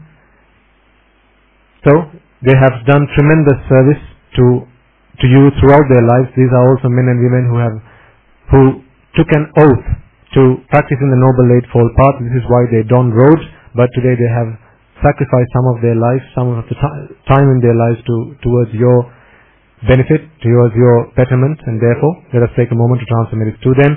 May through the power of these merits they abstain from their meritorious deeds, fulfill the meritorious deeds, fulfill the Noble Eightfold Path, and attain the supreme bliss of Nibbana. Sadhu, sadhu, sadhu. Let us also take a moment to transfer merits to the Devas, Brahmas, spirits, demons, and the dead that we invited at the start of this sermon. May they all rejoice in the merits that we have all acquired today. All those ancestors who might have predeceased us, who may have been a mother, father, brother, sister, uncle, aunt, nephews, grandparents, and so on and so forth, may they all be able to rejoice in the merits that we have all acquired today. If any of them have been born in the woeful plains, let us take a moment to remind ourselves once again that perhaps the reason they have been today born in the woeful plains is because they sacrificed themselves, they dedicated themselves, they committed themselves to our betterment, our well-being, and perhaps they committed deeds for our benefit and our well-being, through which today you and I, we live in peace and harmony, we live in happiness, but they, as a result of those deeds, have today been born in the woeful plains. So it is now our duty, our responsibility, our obligation to transfer these merits to them, in the hope that they rejoice in these merits. And if any of them have been born in the woeful plains, may through the power of these merits they will redeem themselves from those woeful plains, be born in the blissful plains. May through the power of these merits they abstain from their meritorious deeds, fulfill the meritorious deeds, fulfill the Noble Eightfold Path, and attain the supreme bliss of Nibbana. Sadhu, sadhu, sadhu. Let us take a moment particularly to remind ourselves of our parents in this birth, as well as our teachers in this birth, as well as our parents and teachers in our previous birth. It is they who made tremendous sacrifice, dedicated every drop of blood, every tear they shed, every drop of sweat that they shed was for our benefit, was for our well-being. It is thanks to them that today we are able to live like this as law-abiding citizens. It is thanks to them that today we have an education, we have the sense to listen to sermons, we have the knowledge and the understanding to comprehend the Dhamma through this medium of instruction and redeem ourselves from the shackles of samsara. So may our parents in this birth as well as in previous birth, our teachers in this birth and in previous birth, be able to rejoice in the merits that we have all acquired today. If any of them have been born in the woeful plains, may through the power of these merits they will redeem themselves from those woeful plains, be born in the blissful plane, and may through the power of these merits they abstain from their meritorious deeds, fulfill the meritorious deeds, fulfill the Noble Eightfold Path, and attain the supreme bliss of Nibbana. Sadhu, sadhu, sadhu. Let us also take a moment to transfer merits to the members of the armed forces, as well as the police force who fought a 30-year-old long war in Sri Lanka. It is thanks to them that today we are able to call this our motherland, we are able to live in this country in peace and harmony despite our differences in beliefs and opinions. May they all be able to rejoice in the merits that we have all acquired today. It is because they sacrificed their lives that today we are able to live in peace and harmony. We have today the luxury of time, we have today the peace of mind to come along to listen to sermons, to travel in peace and without worry. Therefore, may the merits that we have all acquired today be transferred to them. If any of them have been born in the woeful plains, may through the power of these merits they be able to redeem themselves from those woeful plains. May through the power of these merits they abstain from the unmeritorious deeds, fulfill the meritorious deeds, fulfill the noble eightfold path, and attain the supreme bliss of Nibbana. Sadhu, sadhu, sadhu. Let us also take a moment to transfer merits to all those men and women who have dedicated themselves and sacrificed themselves to protecting this country, leading this country, developing this country. It is thanks to them that today you and I are able to dedicate time in our lives to practicing the noble eightfold path. It is thanks to them that today we have the freedom of time, we have the luxury of time to do this. Also, let us take a moment to remind ourselves of those members of our family who are today looking after our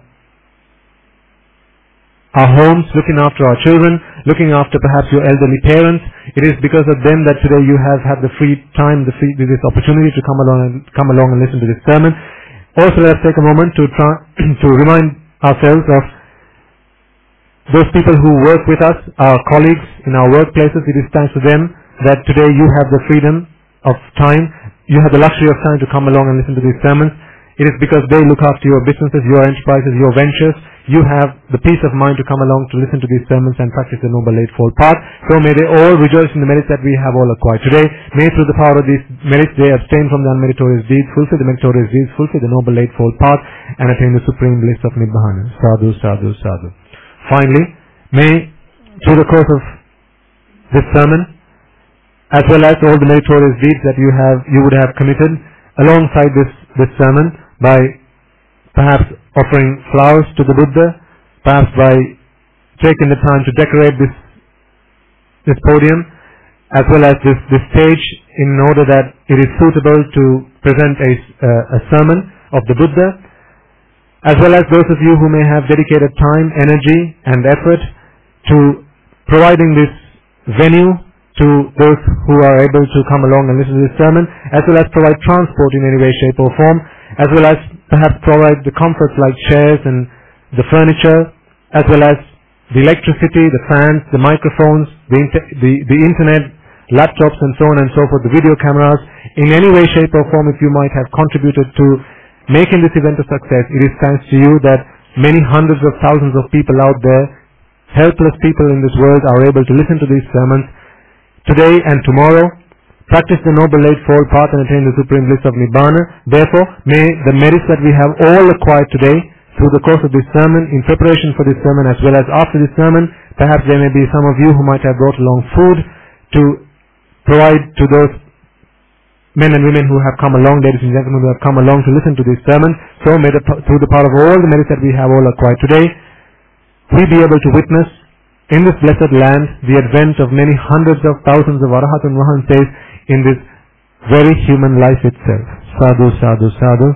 And finally, may through the power of all the merits that we have all acquired today in preaching this sermon, listen to this sermon, and getting involved and taking part in all these meritorious deeds, you and I be able to become one of those Arahat and Vahanses, one of those Arahat Mahitin Vahanses in this very human birth itself, in the era of the Gautama Samma Sambuddha and Vahanse itself. With that firm resolve in mind, the members of the Mahasangha will now transfer their blessings to you.